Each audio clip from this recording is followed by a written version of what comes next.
Search for God of some sort.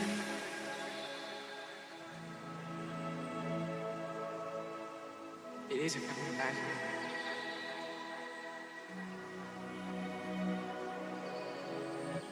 Is that scary?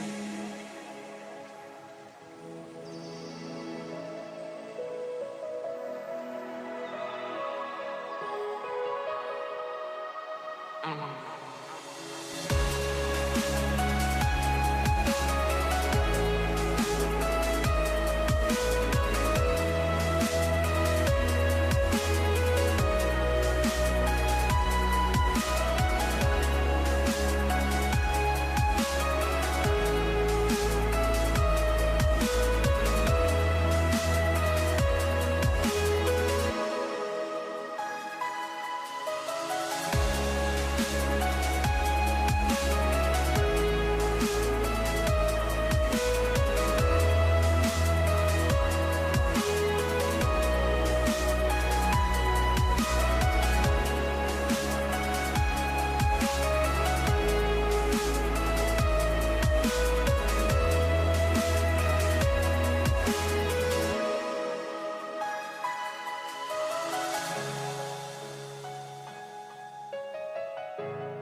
Hey guys, welcome to BatStone Day 2. I am Zalay, and I am joined here by Firebat.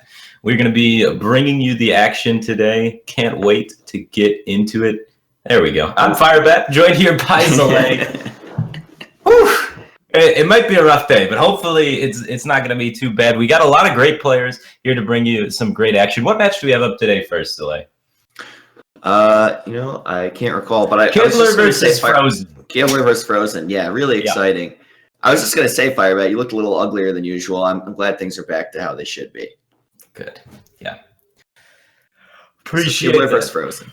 Yeah, Kibler versus Frozen. It is the losers bracket match. Let's just take a quick recap of the brackets. Take a look at what happened on day one. Jump in here. You can see we had Kibler versus Crane was the first match to start the day, where Kibler was defeated by Crane, which knocked him down into the losers bracket. And then match 2 of the day was Life Coach up against Frozen, where Life Coach knocked Frozen down into the losers bracket. Both of these series, insanely close series. Just nail biters. It was both 2-2, and then, someone had to take it.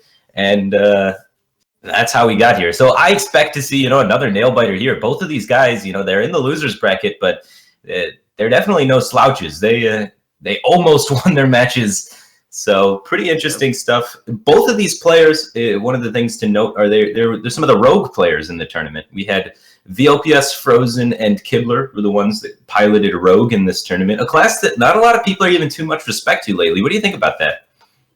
I think it has something to do with the BatStone tournament format, with patches being banned. I think that helps out Rogue quite a bit. Rogue's a class that really lacks defensive tools. They don't have a lot in the way of taunt or heal. With patches out of the way, aggro's a little bit less scary. You're just not going to get smorked down as often. So that's one of the cool things about BatStone. It kind of breathes a little bit of life into some of the weaker classes, I'm going to say. Yeah. But even though we're breathing some life into some of the weaker classes, we got 2 Rogue players in the losers bracket, so maybe not enough life for Rogue. Maybe it's just not good. But then if you look at later on, you got Super JJ versus VLPS, and Super JJ is a highly respected tournament player. He wins a lot, and VLPS took him down with Rogue, so maybe there is some merit to the class. He did beat him 3-1, and it could have potentially been 2-2 if it weren't for some decision making in that last game. So that was kind of I always like to see players making mistakes and getting punished just once in a while. You know what I mean? Just we're all human. We all make mistakes. You can't blame the guy too much, but it's nice to be reminded that skill matters in Hearthstone. The decisions you make matter, and the better player does win. Yeah, I like seeing more or less than mistakes. I like seeing more often that when good weird decisions get rewarded. So earlier on, we had. I think it was actually one of those. There was the Blood Imp discovered, right? The Blood Imp, yeah, that's exactly what I was going to be talking about. And the player had the choice between Flame Imp, Blood Imp, or Voidwalker. And Blood Imp was the chosen card because it was up against one of the Jade Golem rogues that's an extremely slow deck, doesn't have Fan of Knives, and the amount of value Blood Imp gained over like the 12 turns the game went on, it was absolutely absurd. And allowed the player to win the game. That was a really, really cool, decision point in the game. So we should be getting the players just about ready here, and we'll be getting into the first game and up against Frozen and Kibler. And yeah, speak of the devil, here they are. And we have Kibler leading off with the Hunter. The Hunter, the storyline behind this Hunter deck was it looks really good on paper. You cut in a lot of the aggro out of the meta with patches being banned and with requiring 10 new cards in every single deck. So you think, wow, Hunter looks really strong on paper. I really like the look of Kibler's Hunter deck, but it did not perform yesterday. It went 1-2, so not too hot. 1-2, it is a small sample size, and it was, just a top deck away from lethal in some spots.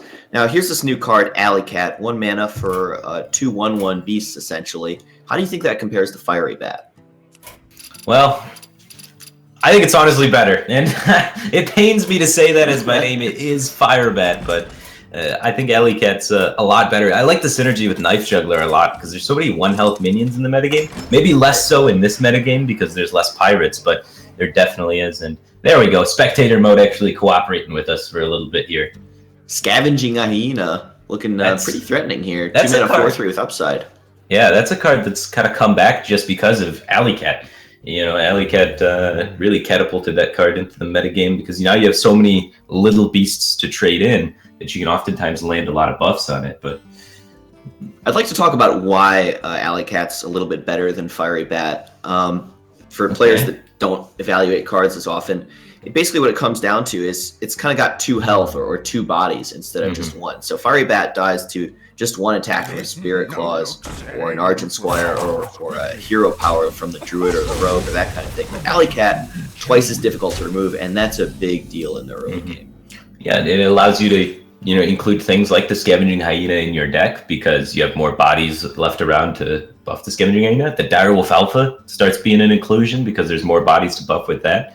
So it really shapes, what kind of 2-drops are available for you. And Frozen off to a pretty quick start with the Jades here. He's already up to a 3/3 Jade Golem count. So all of the Jade cards that he plays for the rest of the game are going to be extremely high value.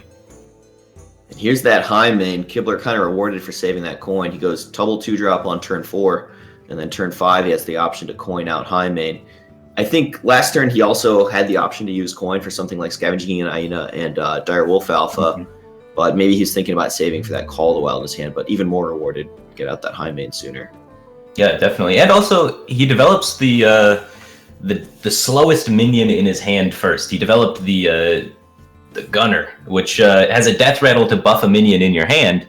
Well, if you play all the minions in your hand first by going Scavenging Hyena, coin Direwolf, you don't got any minions in your hand left for that guy to buff. So I really like getting him out there, getting the benefit out of it as soon as possible so you can start developing things. And we see him, he's going to trade it off first and try his hardest to land the buff on one of the 2 minions in his hand. And probably the better of the 2 minions since the Hyena can grow here. Note that the Zip Gunner itself is not a beast, so it would not have grown the Hyena had he played the Hyena first. So just perfect sequencing from Kibler here. And that is a huge board right off the bat here for Kibler. Like, this Jade deck really can't deal with too much early pressure. Like, oftentimes it can be okay against Pirates because it's got enough removal for, super small early game creatures. But decent-sized mid-game creatures is a problem. And a 7/4 is a pretty big-sized mid-game creature. Yeah, I love this play from Frozen. He realizes he can't deal with that stuff the honest way, so he's just going to ramp his way up to Yogg. If all else fails, go for Yogg, right? Good decision making. And Yogg's a smart tech choice for the format. If you look at what Jade Druid loses to, it's mid-range pressure. And what does Yogg beat? Mid-range pressure. So it makes a lot of sense to throw that bad boy in your deck. It's a good start. Looking for a Flame Strike. Oh, Innervate's a nice pickup too. You can Innervate out a Wrath at the end of this. Oh wow. Wow. So good. I mean, it removes a lot of pressure, but he's still basically dead on board. Yeah, that's kind of a problem, isn't it? You don't want to be dead. Yeah, the Hyena's just so strong. That's 14, 16 damage coming out on board. He is going to die to that kill command. That's just it. Scavenging Hyena. Kibler's board was super resilient to that Yogg because the Scavenging Hyena gets buffed and the High Main has the death rattle on it too, and he's just got damage for days. We said the Hunter was, struggling yesterday, and it is not struggling today. It is having no problem cutting through these greedy decks by Frozen. Yeah, I think Scavenging Hyena is the card of the game here. 2 mana, 8/5. That is just a beating. Wow. Yeah, no kidding. And the Scavenging Hyena, it's not a Mean Streets card per se, but it's made possible to be good by the Mean Streets cards that have been kind of included. You can look at, if you start out as a 4/4, it's a lot easier to land buffs on it and make it impossible for some decks to be able to deal with. So it works well with some of the hand buffs. It works well with Alley Cat. It's a great card to include for when you expect slow metagames. I think if you're looking at ladder, though, Scavenging Hyena is not really the best choice because Pirates kind of seize the board from you too hard. So I think in those instances, maybe Knife Juggler's a little bit better. But for this tournament in particular, with the rules that are set, with patches being banned, and with you needing 10 Mean Streets cards per deck, I really like the inclusion by Kibler there. And Shadow Bolt's a nice keep for Frozen against Rogue, since Rogue often has so many 4-health minions, such as Tomb Pillager, Azure Drake, Gadgetzan, Auctioneer. That's a key thing to keep in mind when you're mulliganing against Rogue. Stuff that deals 4 damage is probably pretty good to keep. Yeah, against a lot of Rogue decks, but maybe not against this Rogue deck. We see Kibler keeping, the double Jade Shuriken off the mulligan there. They're just looking to really start getting that Golem train going. not even worrying about Tomb Pillager or Drakes or anything like that. Decision point for Frozen. He could tap to make his Twilight Drake a little bit bigger, or he could Peddler to contest the board. Yeah, and it looks like he really wants to aggressively fight for the board, so that's like a line he's taking right from the get-go. He's probably looking to go coin 4-drop into 4-drop, so coin out the Twilight Drake and then get the Potion Master out there. Okay, now do you think if Frozen had a Reno in hand, do you think he would tap on 2 instead? Or do you think that wouldn't change it? Because if he had a Reno, he could afford to take more face damage and not contest boards early and go for the bigger Twilight Drake, but maybe it's still just more important to fight for board. Yeah, I'm not too familiar with the matchup. He's got the Reno now, so we'll see if he tries to tap or fight for board, and he's going to continue fighting for board. He really wants to win this board away from Kibler before Kibler starts getting all of the Jades rolling. So I have to imagine Frozen's thinking, I'm Reno Lock, which is typically a really strong control deck, but actually paired up against Jade Rogue, I need to win board and be the aggressor. If the game goes super long term, I'm going to lose. And that appears to be his mindset by the way he's developing onto the board, which is super fascinating because if you think about like hand lock, Reno Lock sort of decks, you always think, yeah, these always win in the late game. But with Mean Streets of Gadgetzin and all these Jade idols and the Jade decks coming out, there's a new king of late game. Yeah, it's a weird thing. Jiraxxus can actually get outvalued in this brave new world of Mean Streets of Gadgetzin. 6/6 every turn. That's so tiny. Yeah, it's nothing. You get your Jades up there, you're getting 12/12 every turn. Come on, Jiraxxus, you're a baby. So do you see a play here other than just shooting 2 shurikens at the Drake? I mean, you hate to shoot 2 shurikens because only one is going to begin the Jade train because they need to be comboed to actually create the Jade minion. So, I mean, I think it's the strongest play on the turn, but it is definitely the most expensive play on the turn because sacrificing that 1/1 means sacrificing a 10/10 later on in the game.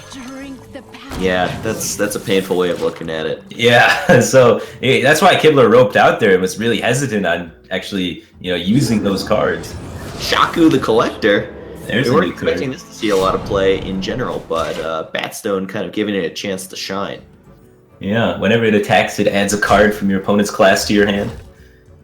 I think this might be one of the better matchups for Shaku because one of the strengths of it is it has stealth, so you can just kind of leave it there in stealth until a turn where it's annoying for your opponent to deal with it. And so you just kind of, play Hearthstone, and then at the right time you attack with it when your opponent doesn't have minions to trade into it. Then again, it is a little bit weaker than usual in this matchup because Reno Lock can potentially just AoE it down while it's stealth, so there's kind of different ways of looking at it. Sure. So you think maybe Kibler's just going to hold on to it here, just develop his 6-drop and hang out a little bit? That looks pretty strong. Yeah, Okay. I like playing the 6-drop, and I don't like the attack. Yeah, the attack of the Imgang boss does not look pretty. That's for sure. So yeah, it makes a lot of sense. Well, there's a Blood Imp. Not quite as good as the last one we were talking about. Yeah. It's pretty low value in this circumstance. As Kibler's starting to run out of cards, and Reno Lock has no trouble running out of cards with the life tap ability, looks like Reno is slowly starting to grind its way ahead.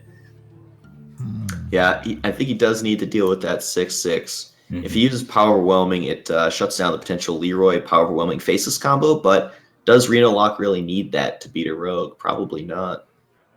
Yeah, usually you just win on board control, right? You just get enough ahead of your opponent. We've seen Frozen aggressively developing on the board. If you're able to just get enough stuff on the board, Rogue can have a hard time clearing big, wide boards. They don't really have any AoE. Just tap trade the 3/1 into the 6/6 and Hellfire after pushing 2 with your Sunfire, Sun Fury. Alright, this is another way of doing it. There's so many good ways to play this turn for Frozen. It really looks like he's in a great spot. I think he's happy with the Imp Gang boss contesting the Shaku, right? The Shaku's not attacking, it's not generating value because that Imp Gang boss is blocking it. Kibler didn't sap the Imp Gang boss last turn, so he probably doesn't have sap. So no reason to Hellfire, just let that wall stand and save Hellfire for another day. But the Shaku, as you said, it's not going anywhere. It's going to stay there until that Imp Gang boss gets removed. And wow, Dark Bargain from Kibler.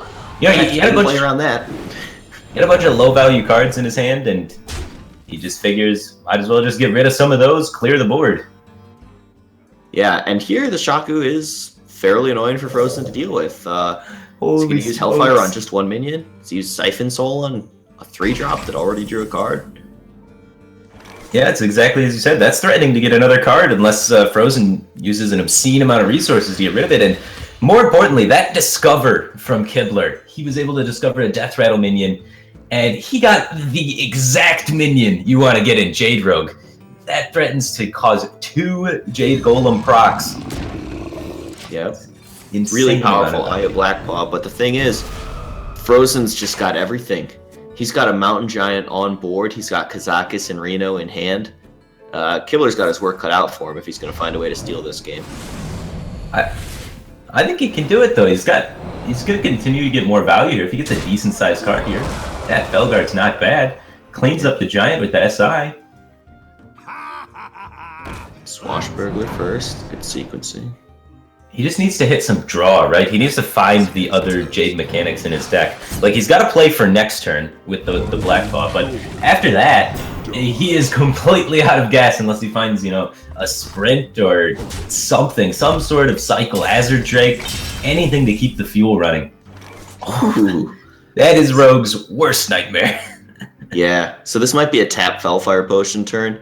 Takes 7 down to 13, but you've got Reno for the future. And it is a full clear. Clearing off all those minions, making Ragnaros stronger for potential future turns. Or do you just slap the Ragnaros now? You got a 50-50 to, you know, basically clear the board. You get rid of almost half the pressure on the board 50% of the time.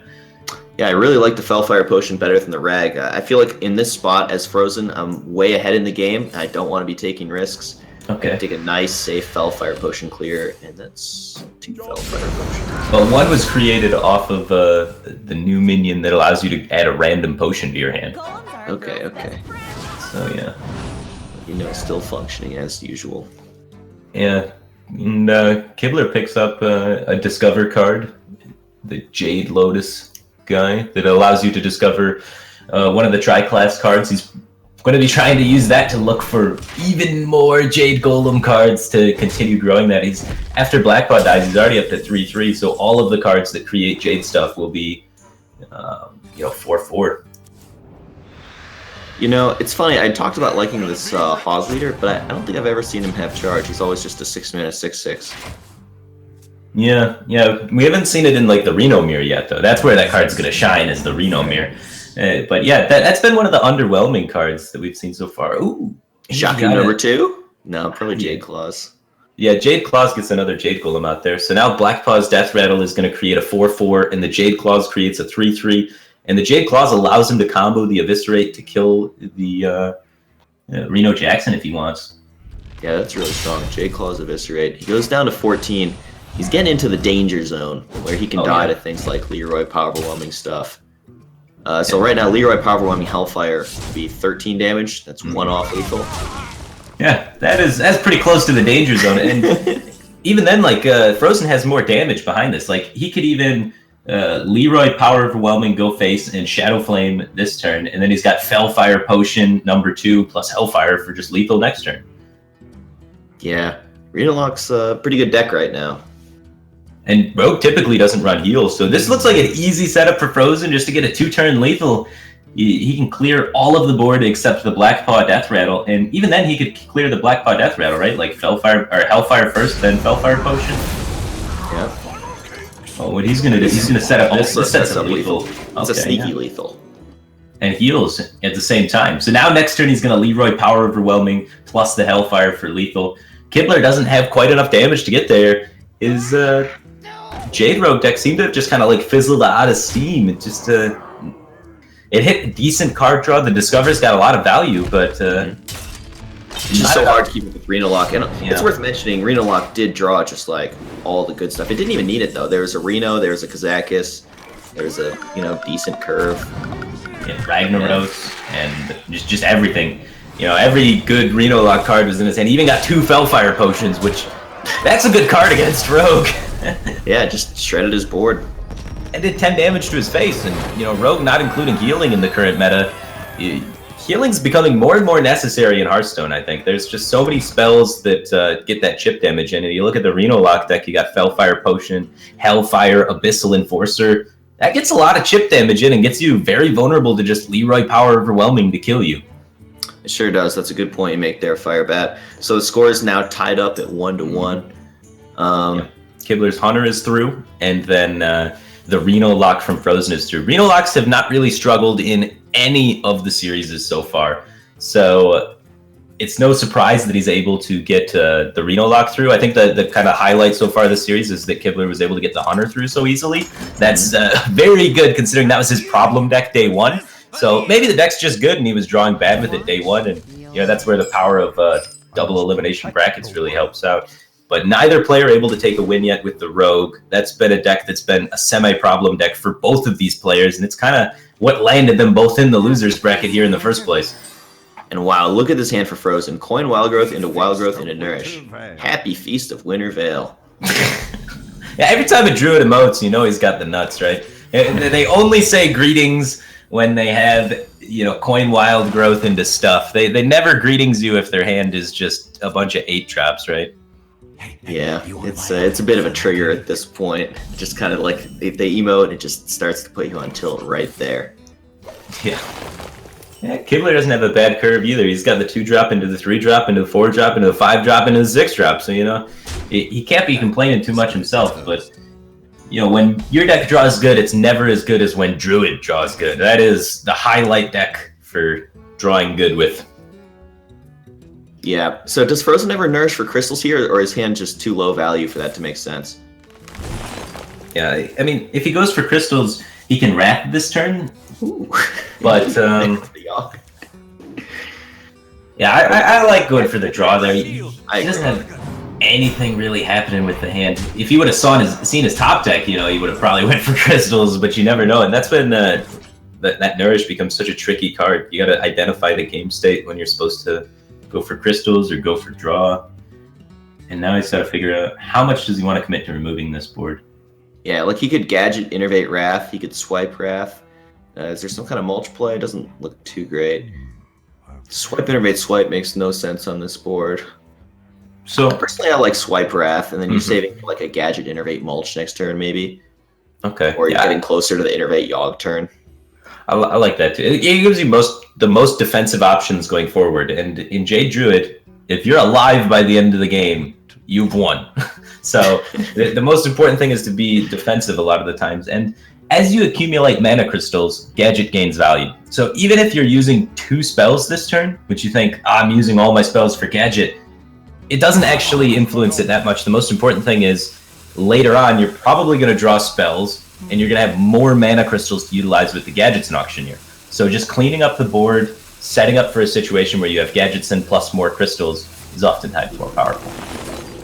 And he did have a difficult decision here, in my view, with having decided that Swipe Wrath is the play. There's some argument to Wrathing the Argus instead of the 3/3. It's a smaller minion, but it prevents your opponent from getting that card draw for at least a turn. Mm-hmm. Yeah, makes a lot of sense. So it does give him the card draw. He's able to pick up a 1-mana 2/2, which honestly isn't too bad here. I kind of favor just going for the draw, but if you want to just go all in with the Jade stuff, it sets up for a very powerful Black Paw next turn, right? Yeah, wow. So that's the decision, right? You can either develop your hand and use the Discover this turn, or you can kind of waste a lot of your removal here to develop your Jade stuff, to develop your board for Black Paw next turn. And Kibler's just committing to the board, realizing that, Jade Druid is the one true Jade deck. It is the ultimate Jade light game. It has the ability to create infinite Jade golems. So you're not winning going long. So he's committing to going aggressive here. Frozen had a very reactionary turn and didn't develop anything. Kibler's like, now it's my time to strike. Let's get him. Yeah, and I like Kibler's play there. It's consistent with general Hearthstone principles of when you're playing against the Druid, you just play for tempo, play for the board, try and put as much stuff out there as you possibly can, get as far ahead as you possibly can. That's generally the best play against Druid, unless you have a really solid reasoning to do things otherwise. Yeah, and Frozen's in a bit of a pickle here. He's got a lot of very weak plays, and it looks like he's going to take just his own development play, start his Jade stuff, and probably try and go for a Yogg next turn to try and recover this board. Yep, I like Frozen's line there. Yeah, I think Yogg is really cool. I haven't seen Yogg in any of the Jade Druids on ladder yet, and the card just makes a lot of sense in what Jade Druid's trying to do. They're trying to take the game long. They're trying to be as defensive as possible. And you know what? Even though Yogg has been nerfed a little bit, it's not as good as it once was. It's still a pretty reliable clear, and if you're able to clear the board, you probably just win with Jade Druid. Okay, I like that reasoning. I might disagree about how reliable of a clear it is, but it is like a powerful defensive, option, which Druid otherwise can lack. Druid doesn't strike. There's no AoE, right? Yeah. If it works, it's absolutely nuts. Like if you clear the board, it's so good for what the deck's trying to do. Obviously, sometimes it doesn't clear the board, and that gets a little weird. But if it works, it's absolutely nuts, because we've been talking this whole time what Kibler's game plan is. And Kibler's game plan, tempo, be aggressive. Well, if you're going tempo and you got no cards in your hand, all of your cards are on the board, and then Yogg hits the board, and then all of your cards are dead, you're not doing anything. You're done. So yeah, Yogg just really fills in that weakness of Druid of not having a good way to AoE down a big board. Yogg gives you that potential to just hard counter the correct strategy against you. So now it's kind of risky to go for Yogg. It's also risky to go for Gadget just because the rope is burning. Not much time to make decisions with whatever happens for Yogg, with whatever cards he draws for Gadget. Yeah. Interesting enough, Frozen doesn't think he needs to pull the trigger on the Yogg's yet. And that's probably because there's not a lot of burst in the Jade Rogue, so he's thinking, I can hold on and get more value out of this Yogg. I can wait another turn before I have to fire the trigger. 3 damage is lethal, like an Eviscerate, but... Doesn't have to be Eviscerate. Can you discover Eviscerate off that 5-drop? He could discover, any Rogue class card. Yeah, so that would be a potential lethal. It's either that or the Pirate. What's higher odds?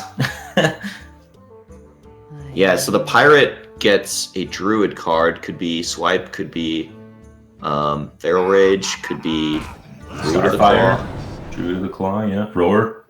Not valid draft. Pirate is slightly higher odds. There's a lot of Druid cards that are able to do 3 damage when you have 6 mana available. Not a lot of tri-class cards that are able to do 2 damage or to do 3 damage when you only have 2 mana available.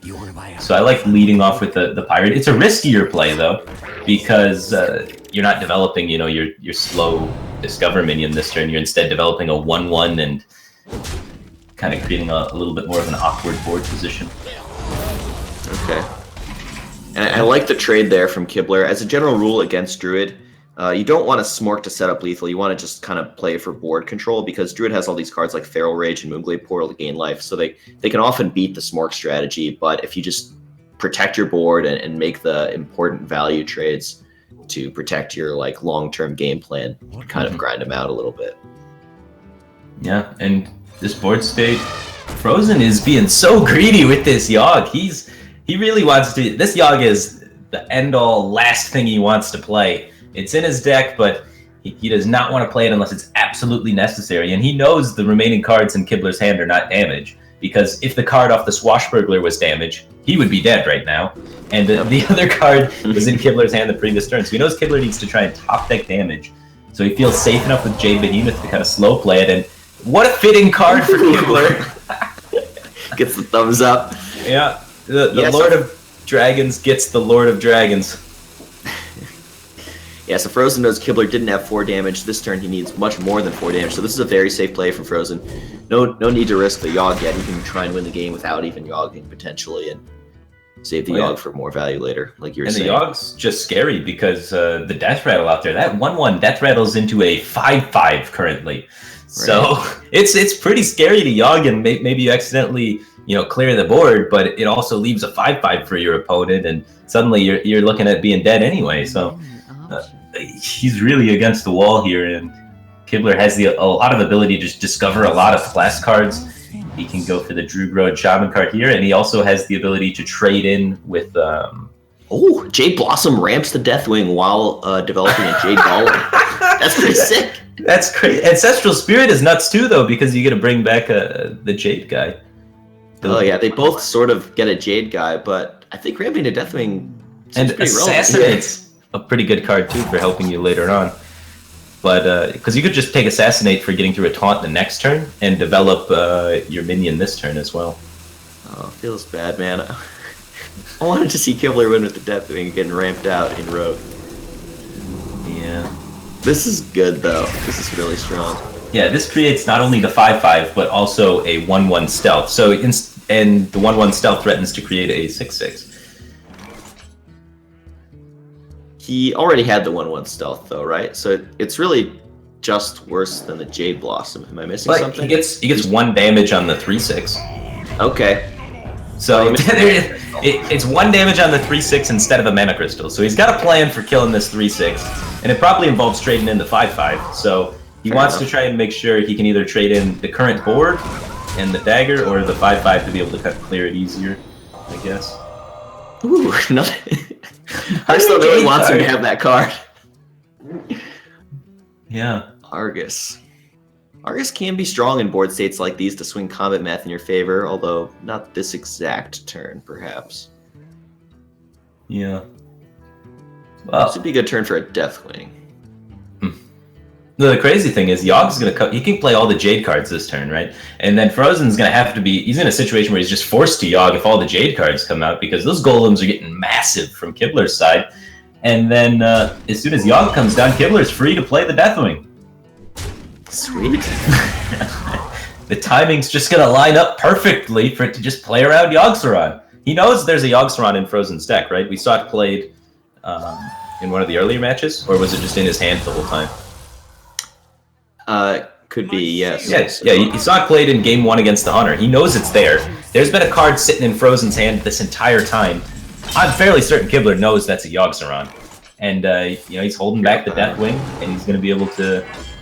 Yep, he knows it's coming. You see his facial expression. He's got the reload, though. What's in the box? Yeah, he didn't even commit both of the Jade cards. He only committed one of the Jade cards that turn, so he does have the 3 mana 8/8 still available to him as well. Smork? The heal. Not helpful there. That's pretty good.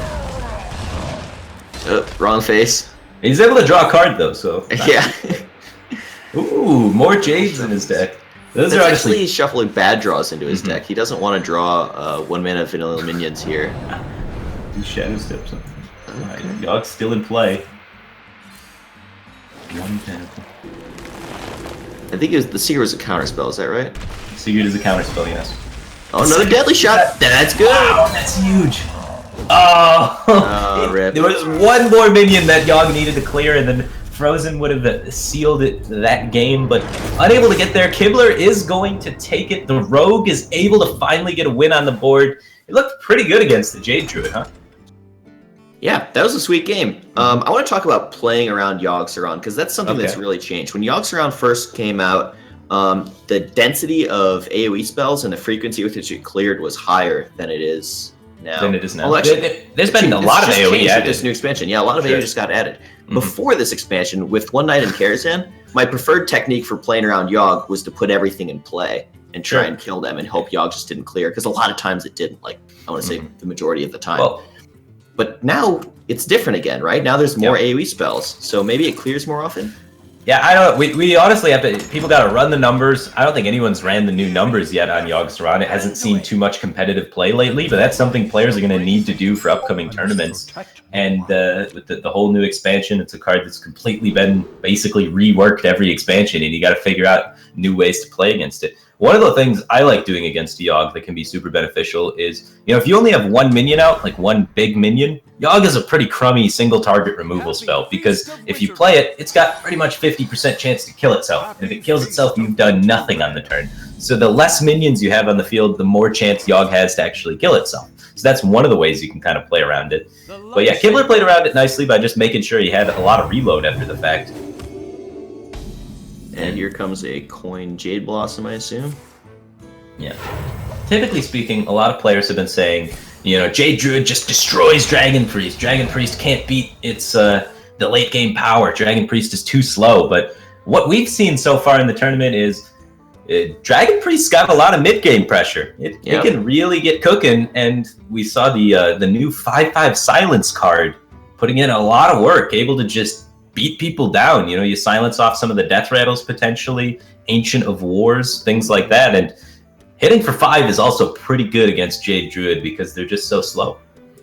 Yeah, 5-mana 5/5 just never gets stuck in your hand like an Entomb might, but it still offers the same like answer to those big, scary, death rattly threats. And as you were saying, Dragon Priest can kind of beat anything by just putting stuff in play, and a lot of times that's enough. Jade Druid can have the super powerful late game, but if they're dying, it doesn't matter. It don't quite get there. And Kibler opts to go with a 3/4 here. Development. It doesn't get the battle cry, but it's a lot stronger body on the board than if you were to just try and discover a dragon this turn.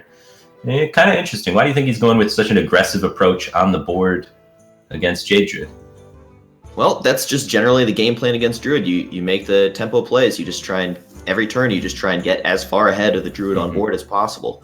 Try and push damage, because I think the main reasoning for that is just that Druid doesn't have good AoE tools. The closest thing they have would be Swipe or maybe Yogg.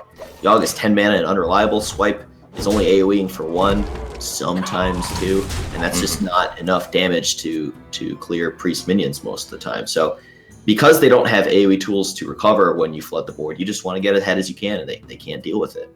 Yeah, no dragon here for Kibler for the Twilight Guardian. So that's a little bit of a consequence of his play of not discovering the dragon the previous turn. But if we look at the benefit of his play, Frozen forwent developing his 4-drop that would have started his Jade train developing, making the Jade minion stronger and easier to just play on curve, and had to actually deal with Kibler's minion with the Feral Rage. So the more that Kibler is able to force Frozen to not play Jade cards, the harder it is going to be for Frozen to play the Jade cards later, because he's got to ramp them up from 2 now instead of ramping them up from 3 or 4 or whatever that they would have been able to get to. So I really like this aggressive play by Kibler. Even though he missed some dragon synergies and had to play off curve, it still is such a huge benefit to disrupt Jade Druid's curve that it's worth it every time. Good analysis, cool point. Yeah, it's interesting how Jade Druid ramps in 2 different dimensions. They ramp both their mana and the Jade tokens. So 6 mana turn here for Frozen and a lot of options. This is where Hearthstone gets tough. This is where skill matters. It might just be, go for the full ramp, but if you're going for the full ramp, you're ignoring a lot of pressure on the board. That's 8 damage. When you say full ramp, you mean Nourish for Crystals and then Jade Blossom? Yeah, the full ramp. You'd be up to 10 mana the following turn. But you just neglect all of the board presence, which would then allow Kibler to get value trades and then utilize his hero power to heal minions back up. So Frozen's going to be taking a little bit more of a defensive stance on the board, try and deny the value trade from Kibler, so not going for the full ramp. And you can see again, these Jade cards getting stuck in his hand because of how aggressive Kibler's playing. Yeah, and so Frozen knows that Kibler's game plan is to just play for full tempo all the time, and so Frozen sort of has to react by playing in the same manner. He also has to make high tempo plays. So Nourish for Crystals, Wrath for 3, right? Those are the kinds of decisions he's making. And it's important that he does that because he knows that if he falls behind, again, he just doesn't have those AoE tools that other classes do. So he's just, both players are fighting for tempo as hard as they possibly can. Brand's a huge pickup for Kibler. Maybe not for this turn exactly, but in his deck in general, there's so many powerful battle cries. Brand Netherspite Historian into Draconid Operative. We've seen plays like that just blow the game wide open for Dragon Priest. Yeah. Definitely an extremely strong tool to have available to you, but he doesn't want to surrender the board control just yet to develop his hand, so he's going to hold back on doing the Brand Netherspite combo. His recent draw of the Dragonfire Potion might kind of change that. Now he has the ability to come back on the board if Frozen sort of starts running away with it, so he has more opportunities to develop a Bran and take a play like playing a 2-mana 1/3, which isn't great on the board, but it's really great for your hand because you get another dragon. Right. So Frozen has the option to Fandral Nourish. The Nourish does synergy with Fandral. You get 2 mana back at the end to potentially play something like a Wrath off it. But he's going to go with just a development play. Yeah, value trade with the Drake. Fighting for the board. That's what the matchup is. You just, neither deck has great comeback mechanics. Like, they have all right comeback mechanics, but not enough to really warrant it. So Frozen's trying to play as defensive as possible to take the game long, and we see him forgoing really powerful plays like Fandral Nourish to be able to try and maximize his chances of being able to do that. And meanwhile, Kibler is also trying to put as much pressure on Frozen as possible, so he can't Fandral Nourish. Mm-hmm. It's pretty great to see, what would be like the best possible play on the turn, is obviously like Fandral Nourish. You're like, that's crazy strong, and the players have to constantly forgo it by the interactions they're having with one another. It's worth mentioning, when you're playing with Fandral, it's a card that gets stronger the more you wait, because the more you wait, the more mana you have, and the more cards you find to potentially synergy with it. Here's the Discover. Dragon of Operative is a good card. Anixia is a powerful tempo play, and you do want tempo against Druid, but it has some vulnerability to swipe. Anixia again. He's taking the Anixia this time, right? Chilmaw is quite weak in Dragon Priest because it often ends up that Dragon Priest has a bunch of stuff on board, and so your opponent will kill the Chilmaw, AoEing down your own stuff. Does friendly fire, it's no bueno. Yep. Chooses to develop a 2/5 there instead of trying to heal his minion and save a 3/2. 2/5 a little bit more valuable on the board, but of course, you're giving up a card to be able to do that, so super aggressive on the board there. Jade Blossom coming in. The Jade train is starting to get cooking for Frozen, and the board isn't out of control. The board is, in fact, honestly, pretty much in Frozen's control at the point he's ahead. This might be an AoE turn for Dragonfire Potion. Okay. No one would die, so push the 1 damage. Good sequencing. Yeah, you just have to kill that Fandral, right? He doesn't have any other great options to be able to take care of it. When you play a Twilight Whelp in the late game, you want to make sure you have enough dragons in hand. And Kibler, of course, pays attention to this sort of things. He knows he's good. Mm-hmm. Frozen just setting up for that giant Yogg turn in the future, potentially. Sure. He's playing at least 4 spells this turn off the 2 Wild Growths. Yeah, he has 2 gadgets left in the deck, so cycling both of these Wild Growths kind of expensive. Now you kind of know you're not pairing them with the Gadgets and Auctioneer later on, but he's got plays for future turns already with the Yogg-Saron, the Azure Drake, and the Black Paw, so he's not too worried about needing that much more cycle to continue the game going on. And look at this, turn 10, both players just have plays for days. There's so much card draw in their decks. These Dragon and Operators. Right after both Wild Growths have been cycled, picks up the Gadgets and Auctioneer. That's a little bit punishing. You know what? I like that play from Frozen, though, cycling both Wild Growths. I wouldn't worry about saving them for Gadget because, like you said, he just has so much mana to spend in hand already. Yogg often draws even more cards. Azure Drake draws a card. It's the kind of thing where you play for your hand now instead of setting up for future draws later, because a lot of times you just don't need those future draws later. Sure. Yeah, he's got a lot of power in his hand for sure. Potentially opens himself up for Kibler to, change his game plan from being the aggressor, though, and maybe try and be more reactionary, just because, that is such a powerful draw engine combo that Frozen's used. We've seen him use 2 Nourishes this game, and both Wild Growths for cycle. He's kind of running out of big gas things. Kibler might read into that situation and think, maybe Frozen doesn't have the fuel to keep going. Maybe I don't need to be the aggressor anymore, and I can just kind of save answers and react to what he's doing instead. It's getting close to one of those shift moments. And this is a problem. Yogging at the end of the rope. If Yogg catches something that you need to do stuff with, he won't be able to do it. Like if he has some minion. Oh, that's pretty strong. Doom. Wow. And there's Yogg drawing cards. That was a damn good Yogg. And he's got 2 behemoths he can play next turn. One creates a 6/6, one creates a 7/7. Frozen's outlasted the aggression. Mm-hmm. He's got a healthy life total. Got powerful tempo plays available to him. All right, Kibler's making a face. Let's see what is in them to discover. Oh, he sees the Operator's got charge, but he doesn't have 6 mana. That's what the face was about. I thought maybe he found something super powerful, but he's just like, Hog Rider. He could go for Jade Priest. What do you think? Is that going to match up to Jade Druid's ramp?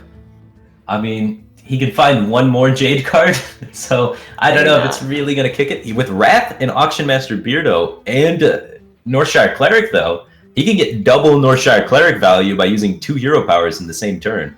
It's kind of interesting. That's a really cute interaction and way too slow for this state of the game. Oh, yeah. It costs 10 mana to go Northshire Cleric, Auction Master Beardo, Hero Power, Wrath, Hero Power. But you would draw 3 cards, potentially, if you Wrath for 1. Maybe if Frozen's hand isn't a lot of gas, he takes a slow turn, you can get away with it. I think when Kibler put Beardo in his deck, he was mostly just adding a spider tank. He's not too concerned with the text on the card. It's just like, yeah, 3 mana, 3/4. Yeah. Because It's a the new card. the requirement to add, the new cards, and then occasionally it'll get some value with Power Word Shields being a very flexible to refresh your hero power. Yeah. Right. It's an interesting card. I think it finds a place a lot of times in some of the Reno Priest builds, where you're able to get your hero power to cost 0, and then every time you play a spell, it refreshes your hero power. So in those sort of instances, you could actually hero power, 3 or 4 times a turn. Yeah, the Raza card has just insane synergy with anything that talks about Inspire or hero power. Innervating out of hero power. So he loses a draw from Gadget by using Innervate here, but he just doesn't really need to draw that much. Like, he's still got an Ash Drake for more card draw, and if you look at his hand, it's, what is that, over 20, it's about 20 mana worth, it's exactly 20 mana worth of stuff, plus a card draw. So, doesn't really need to save Innervate for card draw with Gadget's hand here. And Kibler already used 1 Dragonfire Potion, the Jade stuff's just getting huge. It's really tough for him to stay in the game.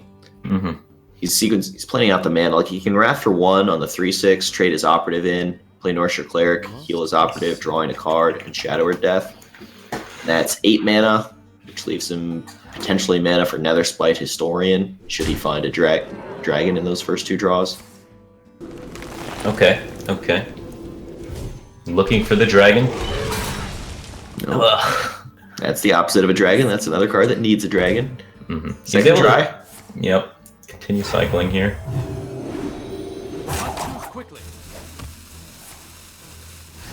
Not a dragon. But as a card he can utilize this turn, remove some of the pressure. And now he's just hoping, Frozen's used a lot of Jade cards. Maybe he doesn't have another Jade Behemoth. Maybe he'll take a slow turn and find a dragon, get back on the board. But now Frozen has another Jade Behemoth, and that's making an 8/8, right? It's worth mentioning Frozen's hand is very awkward, but he's so far ahead it doesn't matter. He doesn't need to have a super efficient, clean turn. He can just, do stuff. It's way too much for Kibler to deal with. Kibler's kind of gassed out here. I mean, it's still like, even though he's hanging 4 mana, he's just playing a 6 mana card, but essentially it's playing a 10 mana card because he's hanging all of the 4 remaining mana. It's not a bad 10 mana card. 3/6 taunt, summon an 8/8. Yeah, pretty good 10 mana card. I'd play. Yeah, might put that in a deck. I'm a little bit. I think it would be kind of cool if you could silence the Jade statues. What do you think? Would that weaken the strategy too much? Do you think the game is better off this way? Then this Cabal Songstealer would be crazy strong, right? Then Dragon Priest would just be able to mid-range pressure them down, and then when they finally start making their Jade stuff, just silence their Jade stuff and keep on trucking. That'd be too strong, right? Okay. I was just imagining Mass Dispel being a good card. Oh, that would be pretty sick, actually. Priest would be unstoppable. Dragon Priest with Mass Dispel to beat the Jade decks. That would be an interesting metagame. Frozen just trading and playing for value. He figures he easily outvalues the Dragon Priest here. He's in no rush to kill the guy, so he can just kill things off, play it super safe. He also could have smorked. I think either line of play wins very consistently. Sure. Oh, Dragonfire Potion. Clear, actually, and Frozen's out of Jade stuff, so he's going to be playing, reasonably sized minions for a little while, it seems like. We did see, I think Frozen's Yogg played Jade Idol shuffling 3 copies into the deck, so I think that inevitability is just there. Yeah. Frozen, and he didn't play any of the original Jade Idols, right? So he has the ability to find, 5 Jade Idols as the game continues. Discovering a dragon, Draconid Operative, he can just go infinite. Operatives for days. Okay. He finds a Jade Idol. Nice. There's 2 cards left in Frozen's deck, huh? Just Roots and Jade Idols. So Frozen still has the ability to go infinite. Yeah. And here it goes. This is going to be the most disgusting Hearthstone turn of the tournament. There's going to be a 9/9 and a 10/10 played this turn. Oh, yeah, this is good. You have been. Yeah. Kibler knows what's happening. 9/9's about to come down, 10/10's about to come down, and an 11/11 was about to come down. And there's no light bomb anymore. So that Priest was toast. Yeah, just crushed by the Jade endgame. And it kind of comes back to just the first 2 turns of the game where there was no 1-drop and there's no 2-drop, and those 1-drops and 2-drops then are just not pushing damage for the entire portion of the game while the Druid is ramping up. And furthermore, it means there's no value from the, I think, Cabal Talent increasing 3 mana 3/4 that plus 3 health something on turn 3. Yeah. Kibler's curve was really awkward, but I really liked the way he played it still, like how he tried to pressure, and I really like how Frozen adapted to that pressure. So like Kibler, he lost the battle cry on a lot of his minions when he was trying to pressure with them because of how his curve lined up. And then at the same time, Frozen, even though Kibler's pressure wasn't like optimal amount of pressure from what you expect out of Dragon Priest, he still, respected it and forewent, powerful gadgets and turns. Yep. He didn't do powerful Fandral turns. He didn't do Jade Golem development stuff. He reacted to the board every turn and just removed every threat Kibler played. And I think that's a very, very powerful way to play the matchup. Dagger Pass on 3. Slight weakness from Frozen here. Mm-hmm. Didn't have anything sweet to do with his Edwin Van Cleef, like a Prep Eviscerate. Would have been really strong. Frozen's Jade Rogue is very different from Kibler's Jade Rogue, right? We see like Tomb Pillager, Gadgetson, Drake in this one, Edwin Van Cleef, and we've even seen the new coin card added into Frozen's Rogue deck, whereas Kibler's Rogue deck's a lot more Death Rattle centric. So Kibler slammed Bran on curve, sensing weakness from Frozen's hand, and Frozen did not deal with it. He had the option to kill the Bran, but he's letting it go. Now Kibler could potentially coin out Blackwing Corruptor or Draconid Operative if he chooses to play it slow, preserve the coin. Okay. The 4/6 does contest the board will, right, against that Tomb Pillager. Yeah, really solid. And maybe he just assumes, Frozen played very quickly that turn. He didn't think about maybe answering a Bran. He just was like, yep, I don't have an answer to a Bran, played a card, when he actually had an answer to a Bran. So I think maybe the pacing of Frozen's play there is kind of signaling to Kibler that, he just doesn't have a way in his hand at all to answer the Bran, so I can afford to slow play it. Whereas, he did have an answer, he just thought about it very quickly and decided not to answer it. So this turn might be something like Thalanos, Eviscerate, and Journey from Below. You would start with the Journey from Below. Or do you think Edwin Van Cleef is coming down? Or you want to play Edwin as a 2/2? No, I mean, maybe you could Thalanos it. It doesn't really make sense, right? You have to Thalanos Eviscerate with Journey this turn. I don't think Azure Drake is strong enough. You need to get closer to dealing with that Bran. It really looks like you need to Eviscerate for 5 on the 4/6 taunt. Okay. You discover first, get the Huckster to work with the Eviscerate. I think it's better to do that, and you get to save the Thalanos for, backstabs, Fan of Knives, whatever you might have in your deck list to contest that.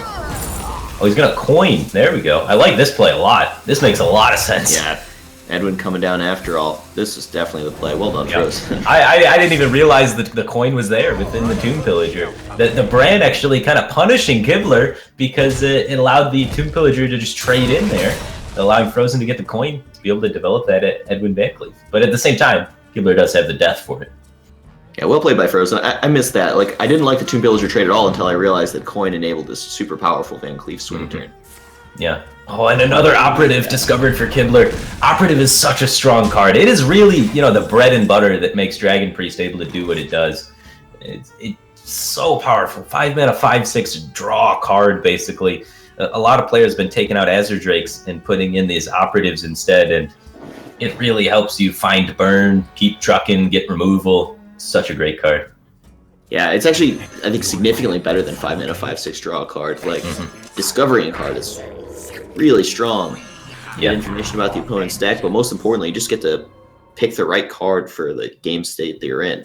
Yeah, and you expect your opponent's going to play good cards, so it's basically, bunch of good options. Bunch of good options every time. There's not a lot of decks that intentionally play just crummy cards. Yeah, so Bookworm doesn't have the best of targets here. AoE is quite poor, setting off 4 Death Rattle minions. Yeah, and killing your own board. So definitely not going with AoE this turn. Ooh, Prophet Velen and Rogue. Wow. Double spell damage. Double the damage of your spells. That could do a lot of damage. That's going to make Eviscerates hit for 8. And even more Fan of Knives plus spell power would do 4 damage. So it's going to be a lot of... Frozen is under pressure here. He could go Gadget, Journey, prep something. You have to give up the prep with the Velen in hand. But yeah, maybe you have to. There is potential you could just Azure Drake this turn. Mm-hmm. It kind of looks like he's dying. Well, the Dragon Priest doesn't have burst, right? So you're taking Right. 6 damage this turn. You got 10 life to work with after the fact. You buy yourself another draw to look at, finding spells with gadgets in. Because if you whiff on both of the spells off the journey and the prep, you're pretty dead. Looks Are like you worried about Ragnaros from Kibler? You know he has the coin still. Okay. Yeah, I mean, we haven't Ragnaros seen potentially Rag getting in one any once. game. What a top deck! Wow. Frozen definitely played that to try and buy some time so he could find more spells for Gadgetzin or Drake to pair with, and he didn't think Kibler would have the second death because he'd already used the first death, but Kibler finds the second death, and that's going to allow him to continue putting on pressure. He discovers damage from the operative, so he's going to have all of the fuel to try and the burst to try and close this game out, and now it's desperate Gadgetzin Auctioneer time. Yep.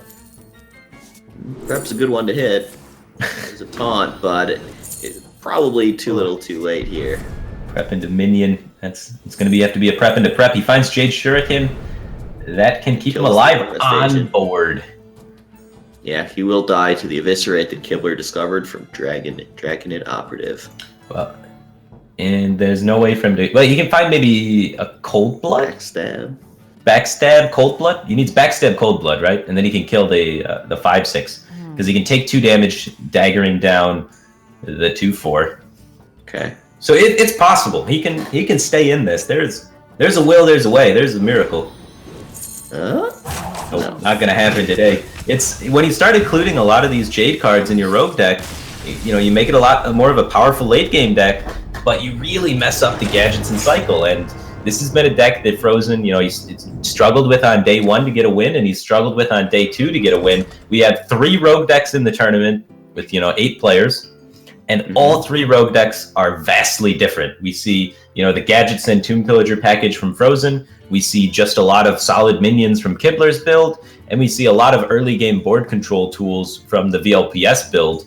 And the Gadgetzin package not really working out for Frozen this time, and that is going to be a 3-2 victory for Kibler. He is going to be moving right along throughout the tournament, and Frozen, unfortunately for him, is going to be out. That ends his BatStone run right here. And I want to ask, if you had to pick one of those 3 Rogue decks to go with, which would you pick Firebat? I was Once really he's impressed by VLPS's Rogue build. He had the new Pirate in there, the 1/2 Pirate that when you equip a weapon gains +2 attack. In other words, the Flame Imp of Rogue, I guess you would say. Because as a Rogue player, no matter what Rogue build I've played, I've always found myself daggering on turn 2. It's just something that you pretty much do in every Rogue deck, which is why a lot of the 2-drops are never really included in Rogue. And that is such a powerful 1-drop. Rogue with Flame Imp is insane. It gives you such a great ability to pressure. We saw him just able to pressure Super JJ out of the game multiple times. So I was really impressed with that Rogue build. But I just haven't been able to find a great Gadgetzin package to work. So definitely not the Gadgetzin package, but that was a look at the bracket, guys. We are going to be coming to you with the next match, which is going to be up against Eloise versus Super JJ. Both looking to try and stay alive. They're playing for their tournament life. One of the players at the end of that series is going to be eliminated.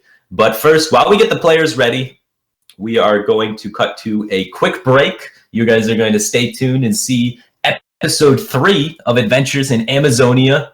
And then, actually, before we do episode 3, let's run it back, do episodes 1 and 2 first, get a quick refresher on what's going on in Amazonia, in case some people missed it. I know we got a lot of new viewers, maybe missed day 1. And then we will come back with episode 3 after that, and then we will get involved with the next upcoming match between Super JJ and Eloise. You're not going to want to miss it. It's going to be exciting. One of these players is going to be eliminated. Catch you right after this.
Hey guys, welcome back to BatStone.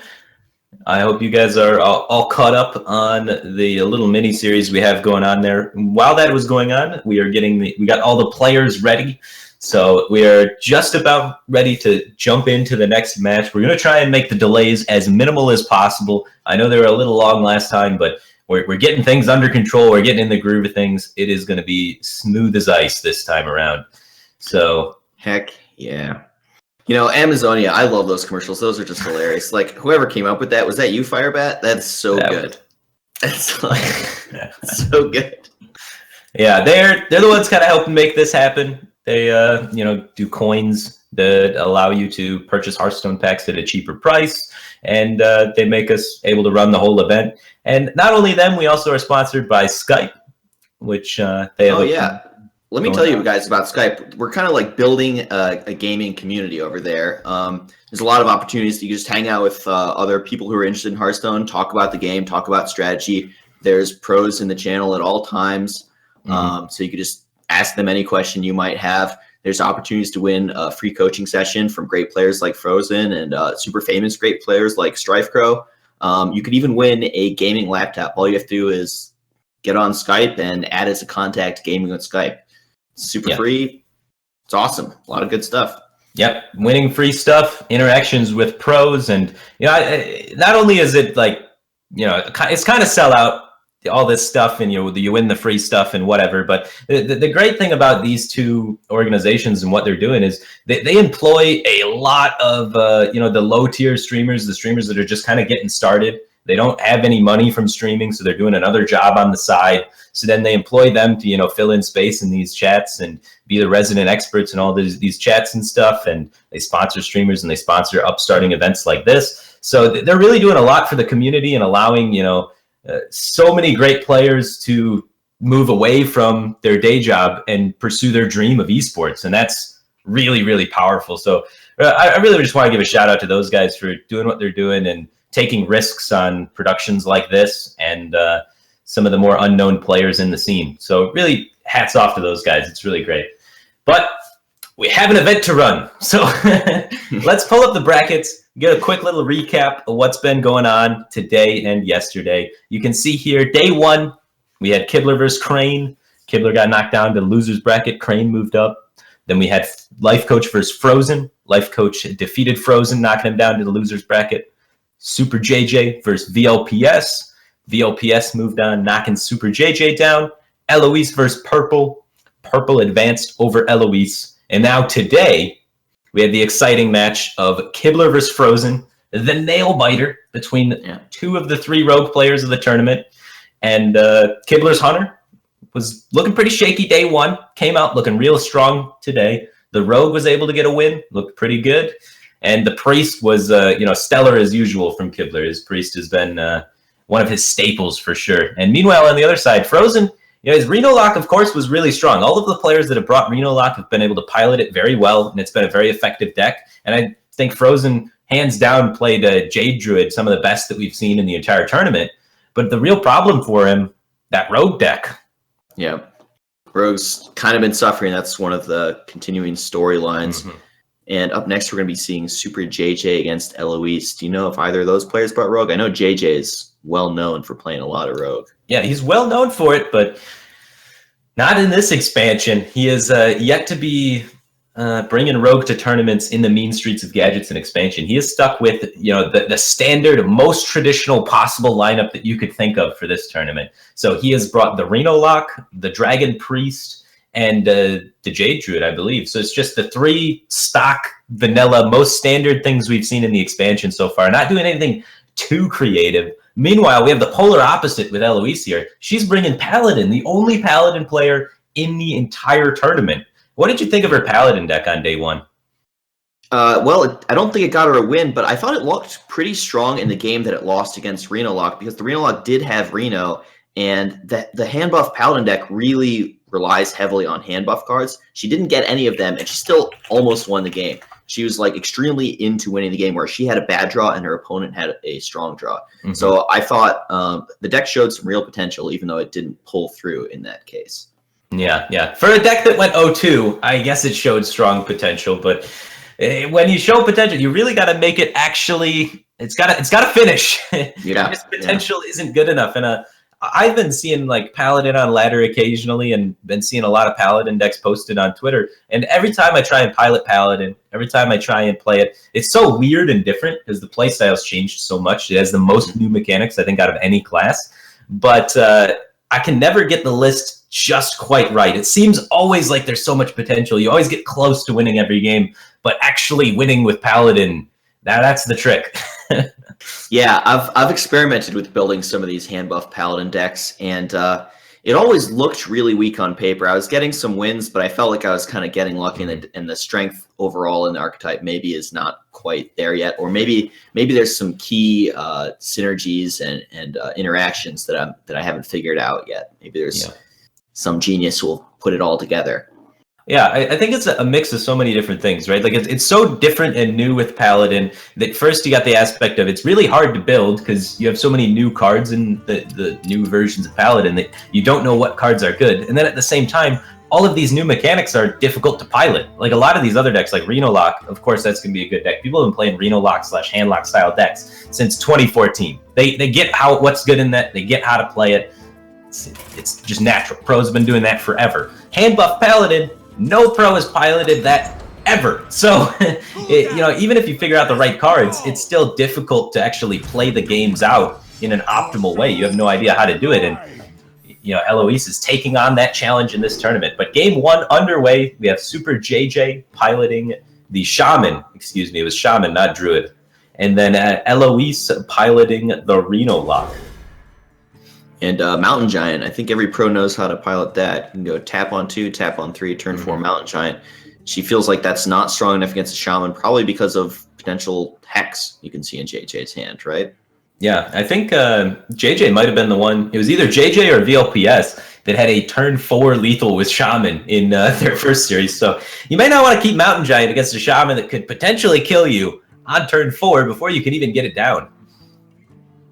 Yeah, it's not just that their 3-mana hex is answering your 4-mana Mountain Giant. It's that your 4-mana Giant kind of costs a lot more than 4 mana because it involves skipping your first 3 turns. So in a way, it costs you 10 mana, right? 1 on 1, 2 on 2, 3 on 3, 4 on 4. That's 10 mana for a 3-mana hex. You fall behind by 7 mana, you're just getting beaten up the whole time. Yeah. Well, you get the cards out of that, so it's not exactly 10 mana. But yeah, I get your point. You're not developing the board for any amount of mana, so it's pretty brutal. You're just developing your hand the whole time. And a lot of Jade cards drawn here for Super JJ. He has the famed Coin Totem Golem opening. Usually pretty strong, but this might not be the matchup for it. A lot of times you want a Coin Totem Golem when you have to deal with your opponent developing a 2-drop because you get that value trade. But not a lot of 2-drops usually come out from Reno Lock. Worth mentioning, Coin Totem Golem can run into a turn 2 Doomsayer and look quite sad. Well, turn 2 Totem Golem can run into a turn 3 Shadow Bolt. But obviously, that's a lot better for you than Doomsayer, honestly. Not quite so painful. Because this way he can put something on board this turn and not have it just die to the Doomsayer. Yeah. A lot of Jade cards in the hand for Super JJ. And also, it's to note there's a White Eyes in there. What do you think of that card? I've heard it's a little bit stronger than anticipated. The people that play it seem to really like it. If he does play the weapon this turn, developing a Jade Golem, it means he can't coin out White Eyes. And of course, the sooner you put White Eyes in play, the sooner you potentially, start having chances to draw that 5-mana 10/10, which is pretty good. Yeah, it's not bad. You ever play N'Zoth Shaman with Ancestral Spirit? Just double Ancestral Spirit of White Eyes, so when it dies, you get it back to life at 2 of them, and then when those dies, then you N'Zoth, and you get 6 of the 5-mana 5/5s that all shuffle 10/10s with Taunt into your deck. It gets pretty memey pretty quick, and then you can throw some Facelesses in there. Yeah, that's got to be one of the funnest things I've seen with White Eyes. Well, I haven't had the opportunity to play that yet, but I've had the opportunity to play against it, and I found that it's really fun when I go Sylvanas Power Overwhelming, steal all of that nonsense. Yeah, Reno Lock's got some pretty impressive counterplay to be able to deal with those sort of strategies, so... Kazakus on 4? You could do worse. Now, is this a matchup where Eloise is going to want to save the Kazakus to combo with Bran and get multiple Kazakus potions, or is one enough to beat Shaman? I think she's got the Fellfire potion in her hand and Twisting Nether already, right? So she's got tons of AoE at the ready.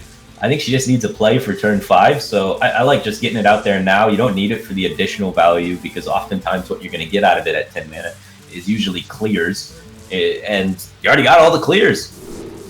Now, transforming an enemy minion into a sheep is potentially powerful against a Death Rattle Shaman, right? It could shut down that White Eyes Death Rattle, for instance. Well, I don't think she knows it's Death Rattle. I don't even think we saw the White Eyes day 1 from JJ. We just saw, a lot of the Jade Synergy cards. So she's got to be picking it out, or putting it on maybe just Jade Shaman. I don't think there's an Azoth in this build from JJ. He's just got White Eyes in there because it's just a pretty good card, regardless of having any other synergies with it. I'm looking at Eloise's hand. If she doesn't need to react, her curve might be something like either Potion or tap Ooze on 5, and then turn 6 Emperor, and then potential Brand Argus plus stuff the following turn. Oh, it's definitely really, really, really strong. If you're able to, get a few taps, keep your hand size pretty large, get an Emperor down on 6, it's pretty crazy. But JJ is going to be looking to obviously try and disrupt that. He's going to be trying to develop minions that Eloise is going to have to interact with going into key turns like the Emperor Thorsan turn. That's a turn there you're always going to want to, against Reno Lock, going into their turn 6, play something they have to kill for the most part, so they can't just conveniently drop, Emperor Thorsan and get that huge swing.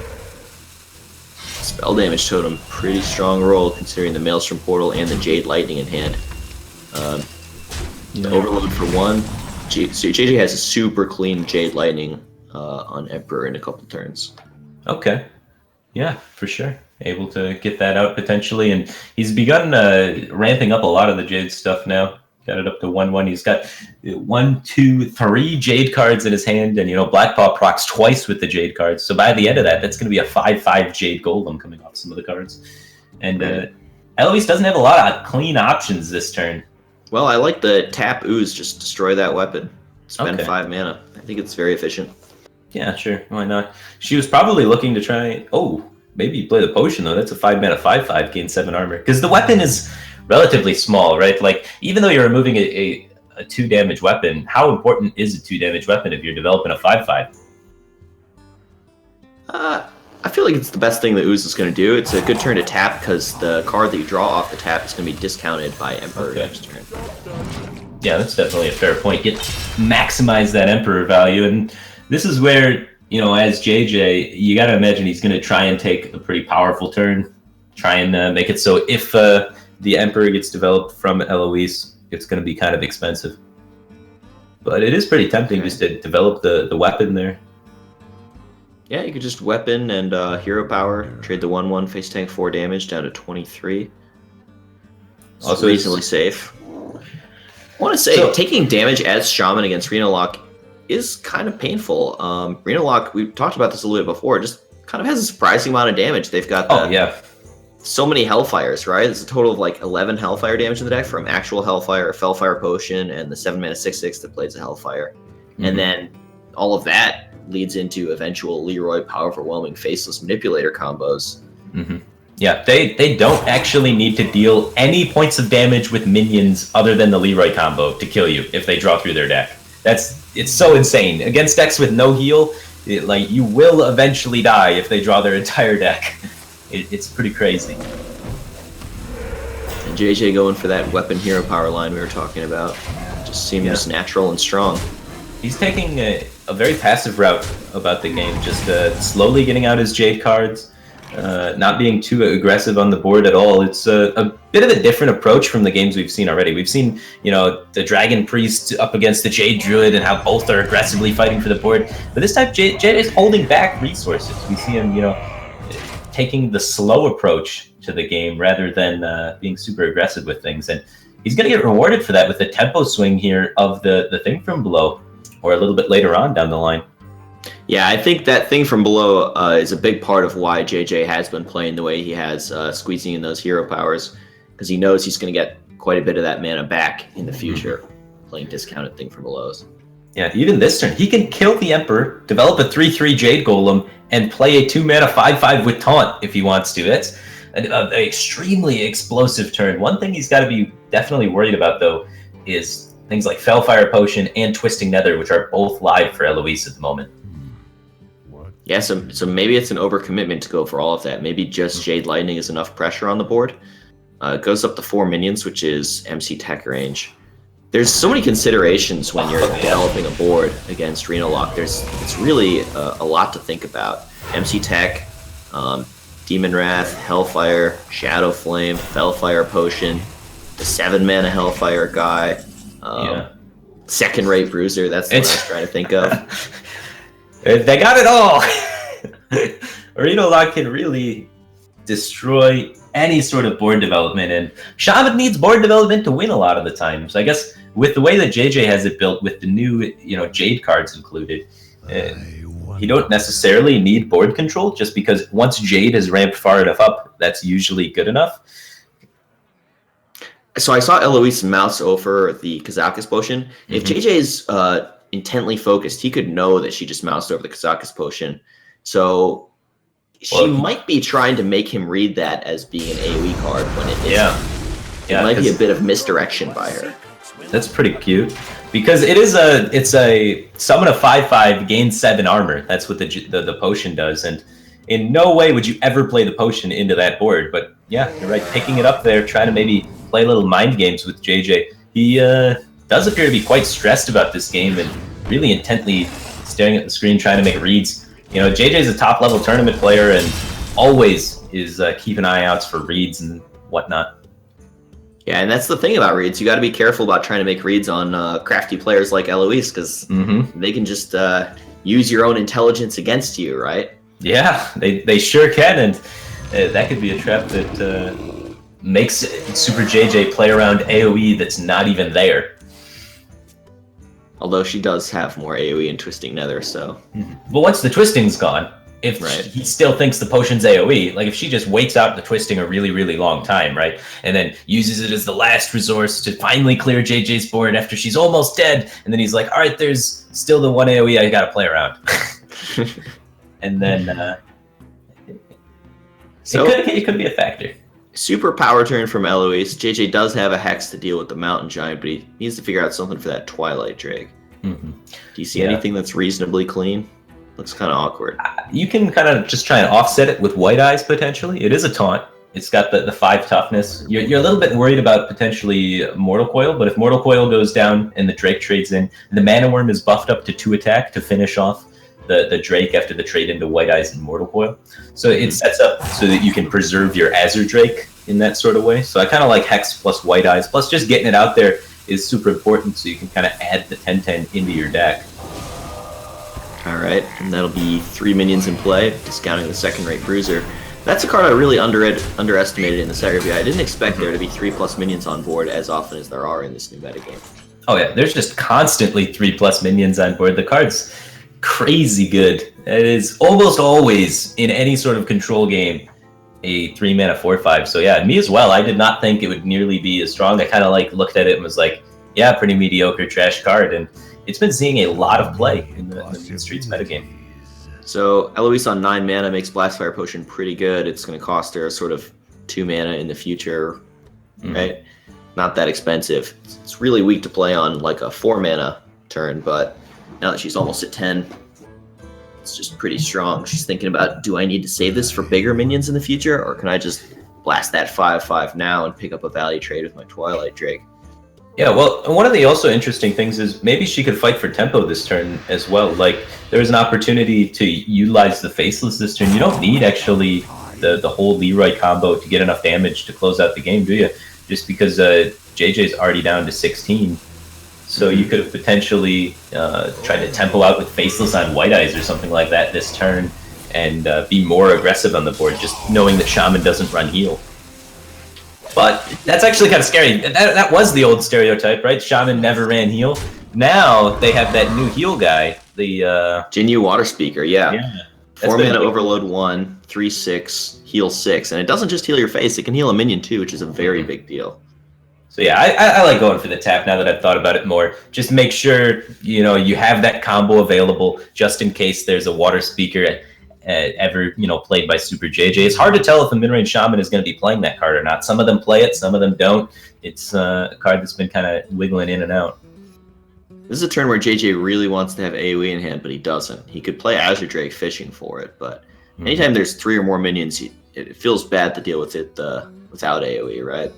Yeah, exactly. But so JJ in a tough spot. He's running a little bit low on life. He's behind on board. He aimed a hex at a 4-3. There's no way he would ever hex the 4-3, right? Why not hex the 4-5?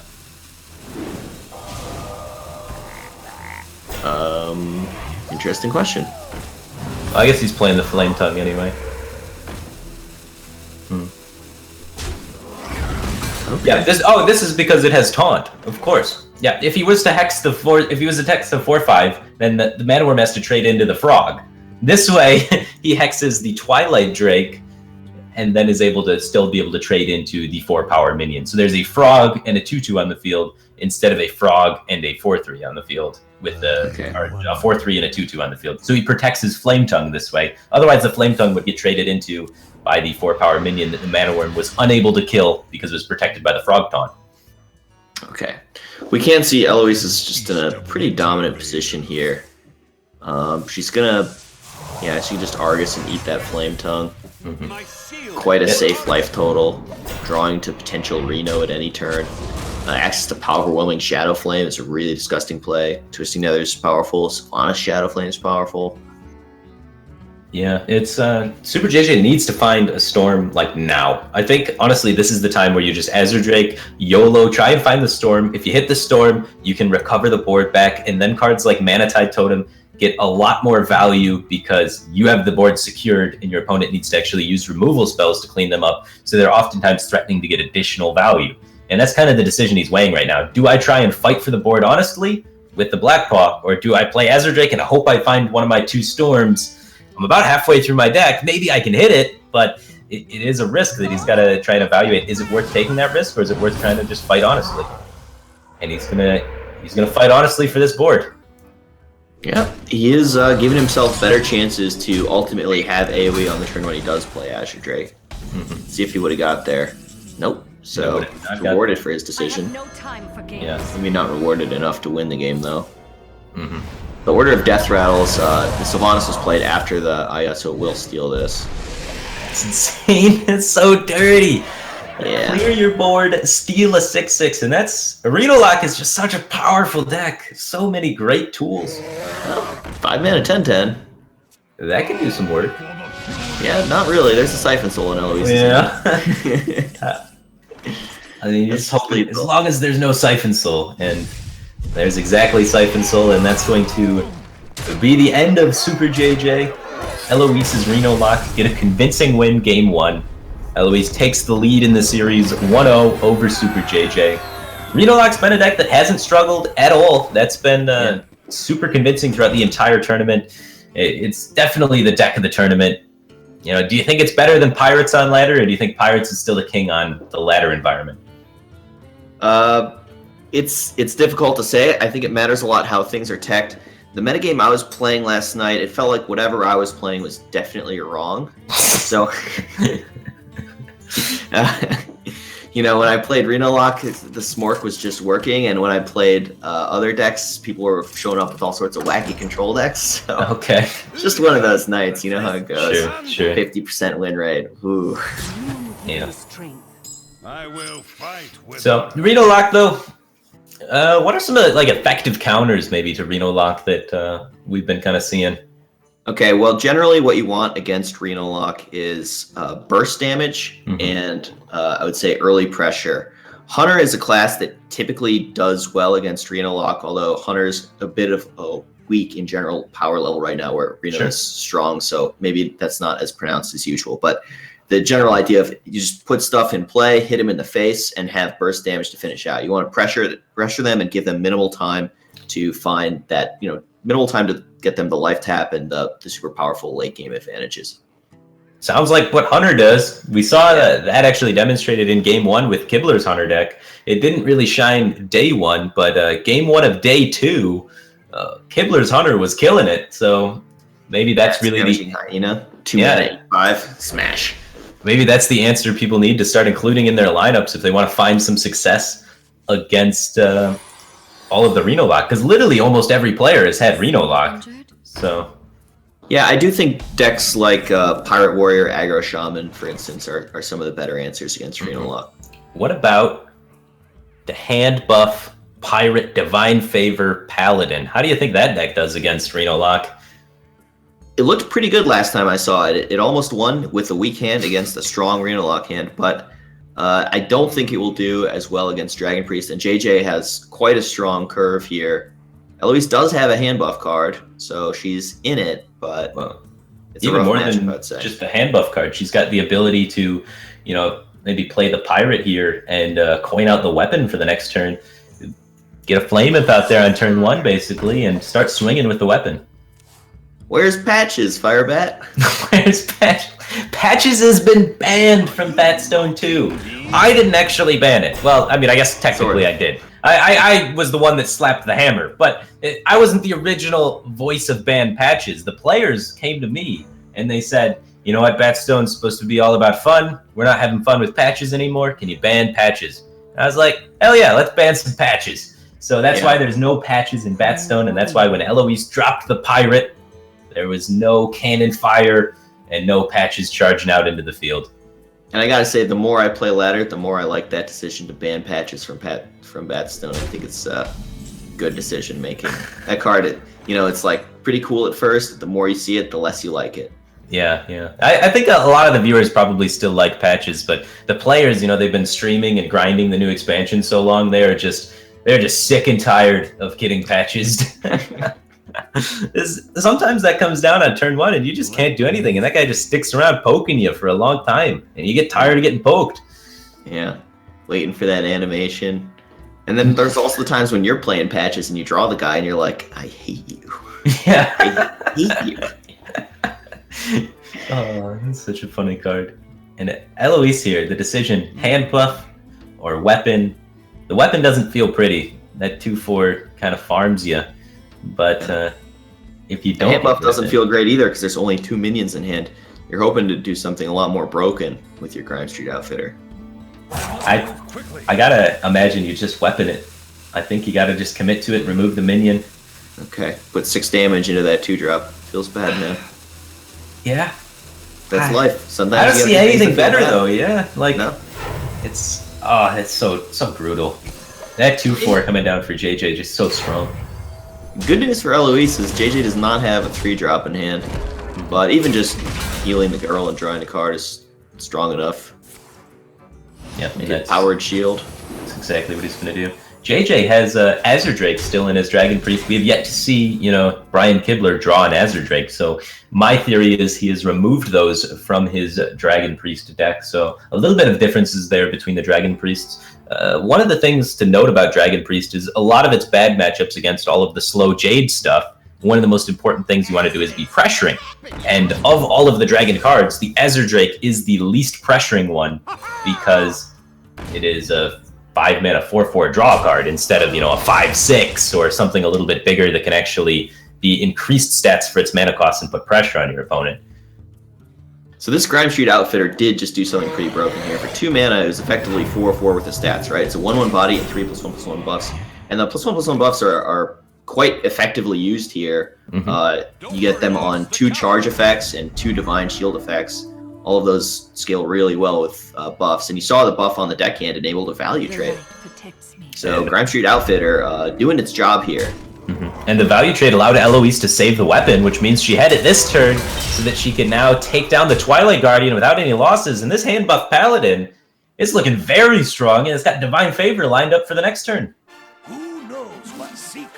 Alright, going for a 3/4 taunt. Talon Priest silencing the Argent Squire down to a 1/1 might have also been a play. Leroy, kind of an unfortunate draw. You can't empty it out of your hand to get max Divine Value Favor, but you can Divine Favor for a decent number of cards. You're able to accumulate, 3. Yeah, Eloise is really hoping to find a 1-mana card to just put in play, get max Divine Favor value this turn. Leroy is not the kind of card you want in this matchup. Leroy's much better against something like Reno Lock, where you're looking for burst to finish the game. Against Dragon Priest, so much of the game is just fighting for board, and Leroy's quite useless for that. Yeah, not quite down to the life total where Leroy's going to count yet, but not that far off at the board. You know, JJ's played 2 taunts this game, or 3 taunts this game. I'm sorry. So he's got 1 taunt left in like the entire deck, unless maybe he plays Chilma or something weird. So this board is going to stick around and continue pushing damage. And we see some trades here by Eloise to try and play around Holy Nova, Excavated Evil, cards like that, and walks right into Dragonfire Potion, unfortunately for her. Yeah, Dragon Priest is just so strong against these small minion aggressive decks. With the AoE, with the high health minions, with the taunts, it's really tough to find a vulnerability. Yeah, she does have all the tempo to redevelop. The question is, do you play the second, you play the South Sea deckhand, or do you just squeeze in the hero power, maybe hold deckhand for the ability to charge with a weapon, or you get buffed by a hand buff card a little bit later on? I definitely like squeezing at the hero power at this point. Looking at Eloise's hand, she doesn't have a lot of plays to be making future turns, so squeezing in the value of a hero power is probably, her destiny. Her destiny. She's going to be doing a lot of that, is what I'm saying. Yeah, exactly. Unless maybe she finds Small Time Recruits. It's one of the new cards that allows Paladin 3 mana, draw 3 if you run a lot of 1-drops in your deck. Small Time Recruits is one of the cards that I was big on when I was reviewing the set, and having played with it, I was kind of disappointed. I don't know if I didn't find the right shell for it or what, but it felt like a lot of times I played it, I drew 3 1-drops, and the 3 1-drops were not very impactful at that point in the game. Yeah, depends what you're kind of do with it. You can get like a lot of cycle in Paladin. Paladin's one of the best cycle classes, I think, now with, you play Small Time Recruits, get maybe Mean Street Marshal, a Runic Egg. So you have 2 different 1-drops you can get to cycle. Let's say you get 2 Mean Street Marshals and a Runic Egg, then you just drew 3, which will then allow you to draw an additional 3. So you can cycle for 6 over 2 turns with some of the Paladins. And there's Small Time Recruits right there. And that is what I was doing, those cards you were just describing, but what I found is that a lot of times by the time you're playing that Small Time Recruits off the top, you don't have buff cards to enable the Mean Street Marshals and the Runic Egg necessarily. Yeah, so you need just card draw to find the buff combos to activate your card draw. So it sort of gets into the whole Gadgets End predicament where you need card draw to draw cards with your card draw. And it gets really weird, right? So then your whole deck becomes card draw, and then if too much of your deck is card draw, then your deck actually doesn't do anything, and then you're just Fatigue Paladin, or Self-Fatigue Paladin. I did some of that. Yeah, I've been there myself, man. Paladin's weird. It's so hard, but there's so much potential. There's got to be some correct combination of all of these cards to make it work, but it's really tricky. And yeah, I couldn't agree with all of what you're saying. So this turn, I think she's going to go Argent Squire, South Sea Deckhand, Hero Power, and maybe some trades. Okay. Hold on to those Mean Street Marshals. Try and find a hand buff card to juice them up and start getting some card draw. It looked so good for Eloise in the beginning. Well, actually, it looked awkward first, and then it looked good. And now it's back to looking awkward. I mean, Dragon Priest just has the tools against this kind of deck. It's so rough. This is not the matchup Eloise wanted. She wanted to see Reno lock. Yeah, most definitely. And the awkward thing about how her lineup's positioned in the Conquest format is, Reno Lock only needs to win against one of her decks, and Reno Lock had the ability at the beginning of the series to maybe hit the mirror, and it's got the ability to potentially get a win off of Eloise's Dragon Priest. So it gets kind of in a weird situation where she needs to get a little bit lucky with the Qs in order to get a win with this Paladin deck sometimes. So she's got 6 damage in play, 6 in hand, 10 off lethal, not even close. Mean Street Marshals and the Doppelgangster desperately need hand buffs, but she doesn't have any of that. So her deck's kind of like, it's just serving up the wrong pieces. It feels a little bit like Rogue right now, right? When you have one of those hands that's like coin, backstep, prep, conceal, nothing, right? Just like 4 cards, and what does it do? Exactly. And she's going super wide here, hoping JJ does not have the second Dragonfire Potion, and this is going to be bad news. He does Good play from Eloise. Won't work out, though. Yeah. It's like, you got to take risks. You're behind. The one way your deck wins is maybe he doesn't have the AoE here, and then you're able to get in a bunch of damage, and Leroy just finishes him. But unfortunately for her, JJ does have the AoE here. Yeah. R.I.P. Dragonfire Potion for 6. Spell damage off that Azure Drake. Not really changed anything, but it's something to pay attention to. It's a thing that's going to come up in your latter games. Yeah. You'll accidentally kill some of your own minions for sure. I'm definitely going to do it later on today, probably. The spell damage Dragonfire Potion. All right, card draw. Well, that is key. That enables these Mean Street Marshals. Now, if only the Mean Street Marshal was Battle Cry instead of Death Rattle, this would be so much smoother looking, right? Because you need the cards now. She's going to hang so much mana because of the fact that it is actually a Death Rattle. Unless she's thinking about dropping this Leroy just to get going here. But it's going to Hero Power instead. It is a 7/3, so it would cause the Whelp and... the other Whelp. The other Whelps, yeah. The purple Whelp and the red Whelp to have to trade in. Rathion here, drawn for Super JJ. How many cards is he going to get? It's 2. At least 2. Okay, Yeah. just 2. 2's good. Is it good enough at draw 2? Is Absolutely. it worth it? Certainly. Okay. So that's all the value it needs to get to be worth enough. Yeah, that's a good card. If Rathion said draw 2, it would be in so many decks. But instead it says draw 1.3-ish on average, and that's quite a bit worse than 2. Yeah. And that's with how many dragons in your deck? That's with like 8-ish. And the math is not that simple because it depends on you have Building potential to like strategies. overdraw. Oh, okay, yeah. So like the more cards you draw, the less the card draw is worth. Okay. But a typical dragon deck's somewhere around 8-9 dragons. You're going to draw somewhere around 1.3 cards off of it, and it's not quite good enough, but close maybe. Sure. And then with the restriction that you have to have 10 new cards in your Dragon Priest, we see a lot of people including it. Yeah, exactly. It's good in this format. It's good in BatStone. That's a great thing about BatStone, right? Make people innovate. Make people figure out new stuff. Sure. Leroy Jenkins coming out.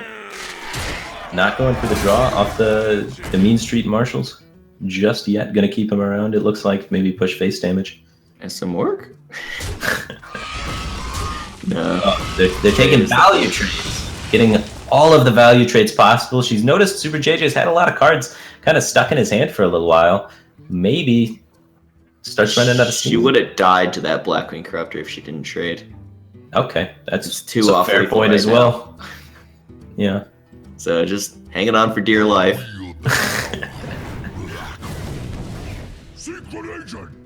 JJ doesn't care some work. Yeah. I mean, there's 6 power in play. There's no way he's gonna die. And the hand buff, too little, too late. Doesn't appear to be any way, but Eloise is gonna try and draw for additional cards to try and find a way out of this. Technically not dead yet. Maybe she'll find the Reno. If there's a Reno in this deck, I would be extremely surprised. Yeah. Just for the cycle. Figuring out the correct sequencing. No Reno, unlucky. All of the weapons.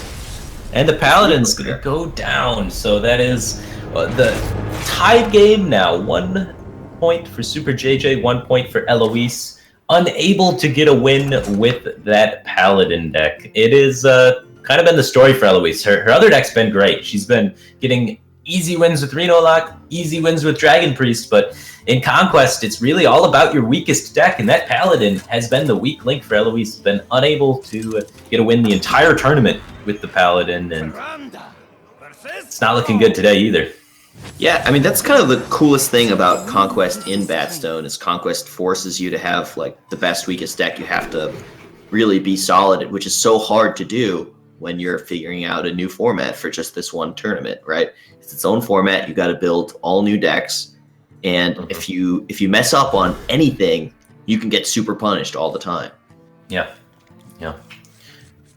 Whoa, strong hand for JJ. Spirit Claws into Thalnos, that is devastating. And even Flametongue Totem is such a great tool against Shamans to be able to, you can use your totems or your smaller minions to trade up, because a lot of times Priest is just going to be jamming out minions. They don't have a lot of spells in their deck. It's a very minion heavy deck, and if you're able to secure a Flametongue Totem, they can have a hard time removing it. Unlucky for Eloise, had she hit a dragon, the turn 2 Wormrest Agent would have lined up really well against the Spirit Claws Thalnos.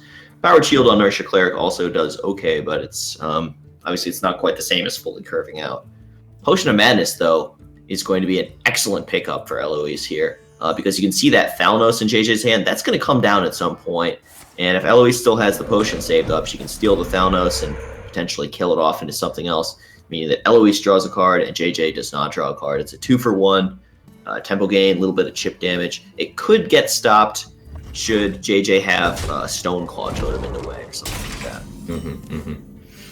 Yeah, what do you think of that card? It's been I've seen it in and out of Dragon Priests. A lot of people in and out of Control Priests. It's been like, it was really hyped when I heard about the announcement of that card. Everyone was like, wow, that's so crazy, but it hasn't seen too much play. What are your thoughts on it? Actually, it saw a little bit more play than I expected. I saw some people who put it as a 2-0, which I thought was insane. It seems as a 0 or 1-of kind of card to me. When the metagame's right for it, it's a good 1-of to, you know, pick off some of those small health minions. Thalanos is quite popular, and Potion of Madness is great against Thalanos. But you do need your opponent to have multiple minions in play, at least one of which has 2 or less attack. So it's pretty conditional, but very powerful when it's working. Sure. Yeah. Maelstrom Portal picking up a lot of nice juicy value there, and this Spirit Claw is just really able to get things done thanks to that Spell Totem roll in the early stages by Super JJ. Spell Power Totem, still insane. Yep. And Eloise, thinking about man-moding the brand, it does die on board. She could play Potion of Madness with it to protect it. The Potion of Madness would just be simply 1 damage to the Wrath of Air Totem. That would feel pretty bad against Shaman. You got to think, if you're patient, the Potion of Madness can definitely get more value, but if you can protect the brand, that's worth a lot of value right now. Yeah, double if the operative JJ gets a double discover. Yeah, either the operative gets a double discover, or if JJ develops a big minion into this board, your Blackwing Corruptor gets double value, able to Battlecry deal 6 damage. Yeah, actually, Eloise does not have a dragon for the operative right now. She'd have to top deck 1. But the thing here is JJ does have that Thalanos, and so Eloise's risky tempo brand is going to work out extremely poorly for her with the way JJ's hand is. Yeah, Thalanos coming out, and now the brand dies without getting value, and the Potion of Madness was fired off without getting value instead of getting a lot of value against Thalanos. This does not necessarily mean she made a mistake. It just means her play didn't line up well against JJ's hand, I would say. Yeah. She just really aggressively wanted to get onto the board, and it did so. So Blackwing Corruptor on a Mana Tide, that's a good turn 5. Yeah, no kidding. A lot of times, Dragon Priest is going to struggle at having removal in general, just because it's just basically all minions, the whole deck, and 2 Dragonfire potions. And sometimes you wiggle in a Shadow Word Pain or something like that, but able to cleanly remove Mana Tide is pretty sweet. JJ not quite able to deal with that Blackwing Corruptor. Flame Tongue Totem was 1 damage off what it needed to be. And so the Blackwing Corruptor gets to kill more stuff. Just all that value. And get healed up. The Priest hero power suddenly has a lot of value. Oftentimes, Shaman versus Priest is going to go long. Shaman has the ability to make a lot of totems, have a lot of value cards, squeeze a lot of value out of Flame Tongue, hexes to catch up when they're behind. So usually the match can go pretty long. So getting actual value out of your hero power is something that's pretty sweet. So you like playing just 1 minion and healing for 1? Because playing 2 minions is also an option. If you're playing 2 minions, then you have to think, do I clear Thalanos instead of Tunnel Trog? Because with 3 minions in play, the spell damage is so scary. I think with 2 minions, I would be value trading the Tunnel Trog to play around Overload rather than AoE. Yeah, exactly. That's a very fair point. I would have taken that if you only play 1 minion and go for the heal instead, you're killing the Tunnel Trog. If you're killing the Tunnel Trog, your heal's only getting half value, so that's not great. So you think, if I go the full value play, my hero power is getting half value, it feels kind of crummy, and I'm hanging a mana. So why not develop 2 minions and then just kill spell power, play around Storm instead? I like the line by Eloise there. It makes a lot of sense when you look at it. Now this is a super tricky turn.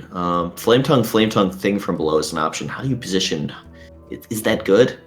Sounds really strong. Does sound really good, but Eloise's minions have so much health.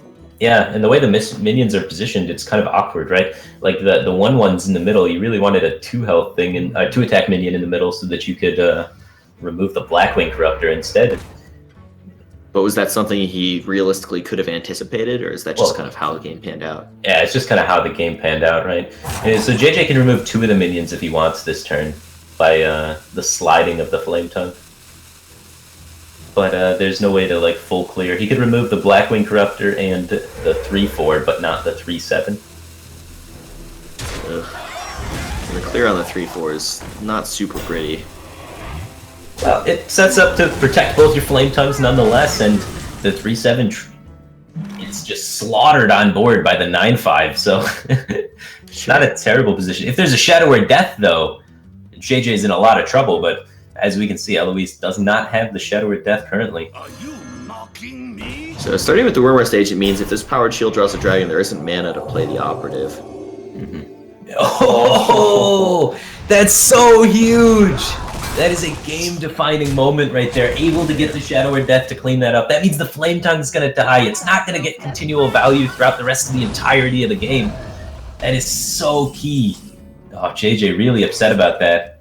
Yeah, Eloise super stoic, JJ life tilt. Yeah, that No could dragon. be a pretty emotional moment. Not really what you're looking for off the Discover. A lot of the times, the reason why this card can be included is because you have a pretty good chance of getting decent removal spells, because you get Priest, Warlock, and Mage class cards, all of which are classes that are, got pretty solid removal. And it also is a Discover, which gives you the option to, if you're against an aggressive deck, you can take an anti-aggro card, and if you're against a control deck, you can look for a super high value card. And she was really looking to find a high value card there with, the way that things are panning out with her hand kind of running out of steam at the moment.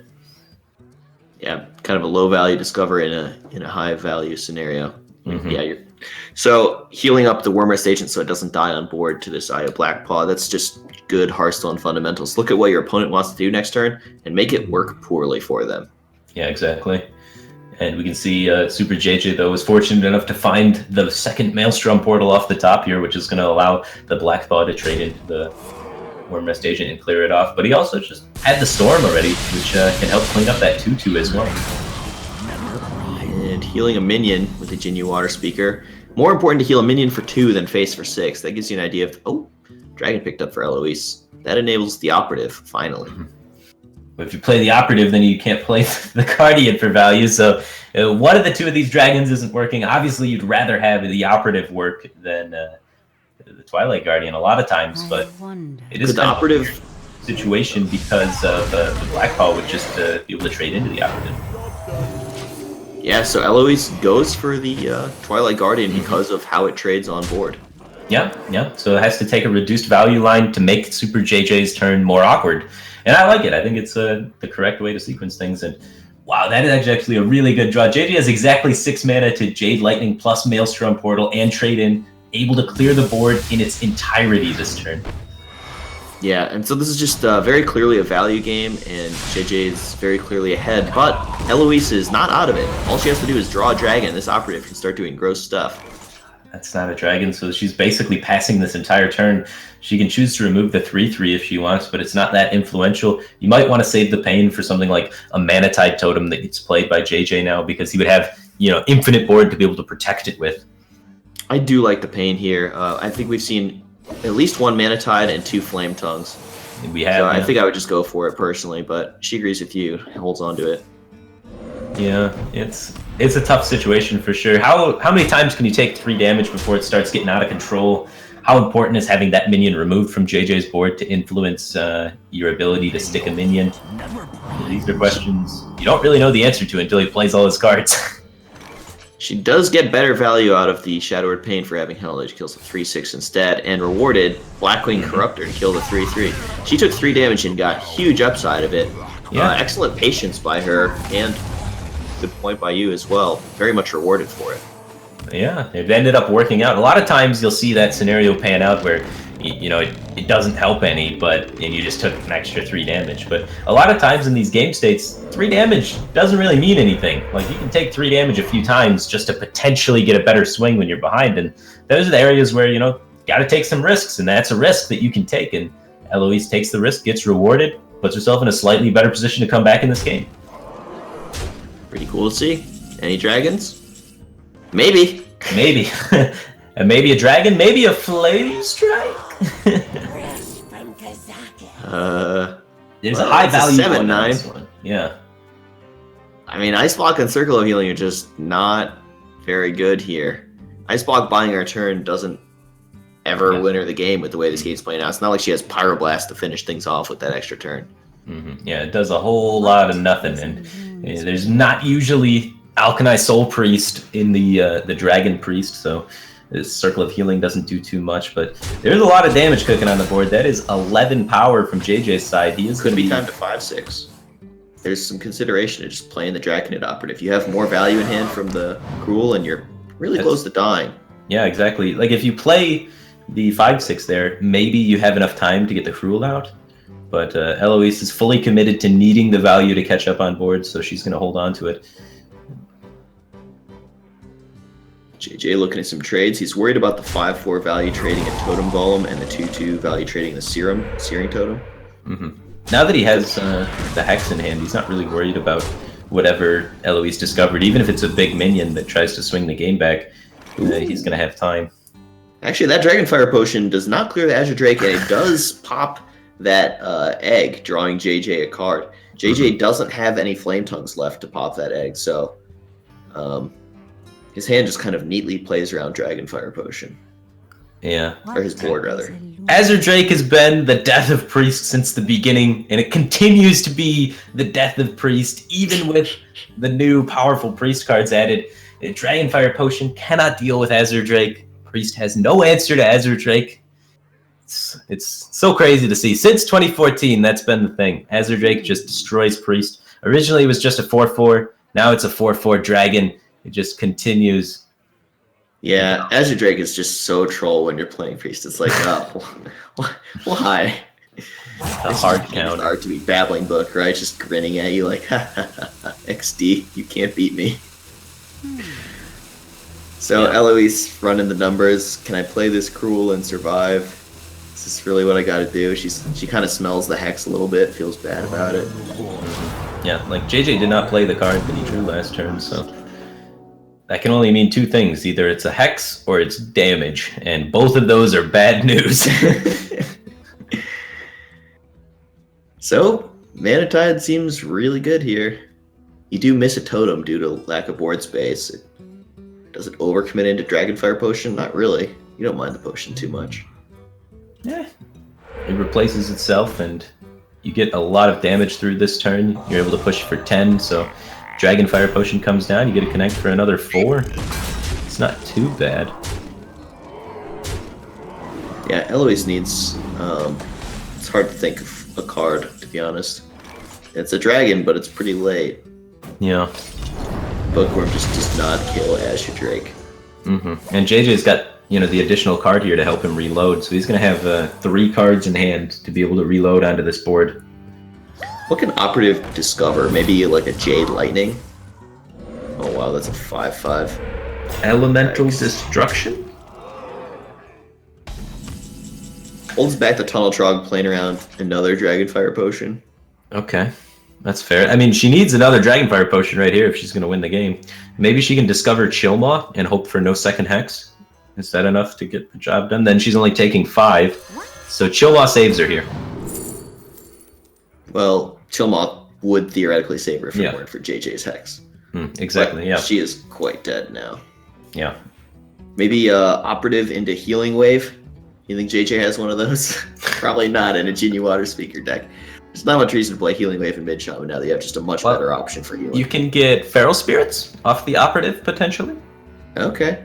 So I think you take maybe Azure Drake here because it is the highest value card. Even though Scaled Nightmare is a 6-drop, Azure Drake draws you another card, so it's like a 5-drop plus whatever you draw. So it can potentially even be a 9 or a 10-drop in that scenario. So I think Azure Drake is by far the highest value. So you take the highest value, you discover Feral Spirits, you play Feral Spirits, and you survive another turn. Dead. She has not played any totems this game, so that thing from below is not going to be able to take the cake. And the Priest goes down. It is 2-1 in favor of Super JJ now. All he has left to win with is his Reno Lock, which oftentimes has a very favorable matchup against Priest. It may struggle against the Paladin from Eloise, but then almost certainly it's going to be able to try and pick up a win against the Priest. So a lot of times, JJ's going to win this series. He's got to be feeling very confident, but Eloise is going to start off with this Paladin, see if she can finally, get the win again with the Paladin in the matchup that it is designed to stomp. Yeah, and I kind of doubt that it stomps the matchup. It's probably favored to some extent, but you see she throws everything back, even 1-drops. That's how powerful hand buffs are in her deck. Mm-hmm. Even a 1-drop on 1 without the coin, it's not good enough to keep Divine Favor. That's probably a card she's looking for. Yeah. She's looking for like small-time recruits, Divine Favor, and hand buffs. So you don't even keep a 1-drop to play on 1 in this Paladin deck. It's so interesting and weird how different playing Paladin is compared to how it used to be. And JJ coining out the Dirty Rat realizes there's a lot of 1-drops in Eloise's deck, so oftentimes, it's not going to get a lot of value. The second Divine Favor is such an awkward draw there. Worth mentioning, the Dirty Rat was actually, I'd say, quite poor here. Yeah, her whole deck's 1-drops, and she's got a few 4-drops and the Argent Commanders we saw last time. So usually the Dirty Rat against Eloise's deck would be pulling a 1-drop, but not this time. Valued the bubble over 2 health on the Stormwind Knight. Do you have any insight as to why that might matter one way or another? In future turns, it could matter for Shadow Bolt. Stuff like that. Okay. Makes sense to me. Yeah. Trading this way plays around Mortal Coil. Yep. If you trade with the Horse Rider, you could get Mortal Coiled. Yep, makes sense to me. The 1-health minion is a lot more vulnerable to random stuff than the 3-health minion is, so it needs the Divine Shield a lot more than the Stormwind Knight does. Right. You gotta imagine she was thinking about maybe even just playing Divine Favor there. Maybe afraid Super JJ is gonna aggressively dump his hand. I gotta say, Eloise's hand was so better 2 turns ago. Drawing the second Divine Favor into Argent Commander is just a disaster. Well, the Abusive Sergeant's some good news, though. Yeah, I like it on the 2-3. Protect that bubble here. Draw first, good sequencing. 3 mana, draw 4 cards. That's an excellent card. That's better than 2 Arcane Intellects. It's sort of like 4 Arcane Intellects. Because if you think about it, Arcane Intellect nets you 1 card, right? Like -1 to play it, +2F from the effect. Sure. This nets 3 cards. Yeah, because you only lose 1 for playing it. Yeah, so it's kind of like 3 times as good as Arcane Intellect for the same cost. Yeah, and now she has the ability to small-time recruits into hand buff. Now it's starting to come together. Things are happening. The deck is supposed to do. Now the Mean Street Marshal is going to continue drawing a card, and it's just going to cycle like crazy. So, JJ does get quite a bit of insight into Eloise's hand from that Outfitter. He can see which cards got buffed, so he knows the Divine Favor and the Rallying Blade are in fact not minion cards. Mm-hmm. So he can put her on having weapons or additional Divine Favor small-time recruits, yeah. Because those have been like the only spells that we've seen from this Paladin deck. Oh, and the Smuggler's Run, of course, yeah. More hand buffs. Well, I'd be really tempted to start my turn with that. Yeah, 1 mana. How much buff does that get? That's 1, 2, 3, 6. 4, 5, 6. 1 mana +6/+6. Seems pretty good. And this is where it gets really hard to cast and spot lethals because tracking the hand buffs is interesting. Yeah, for sure. It's a challenge. That Leroy is up to 8 damage, right? And the Argent Commander is up to 6. Yeah, all of these minions I think have +2. So there's Rallying Blade value here as well, right? Like you play Argent Squire for a Divine Shield minion and then get the Rallying Blade buffs on the Argent Squire and the Argent Horse Rider. Yep. And you have mana for 1 more guy, which I would guess... Is it a Flame Imp or the Mean Street Marshal? Do you want the extra bigger body or do you want the potential card draw? I don't think you need card draw. You're looking to close this game out in the next few turns. So I honestly favor Argent Squire plus the small-time Buccaneer and then the weapon, and utilizing the weapon to remove the 3/3 play around Argus a little bit. Okay.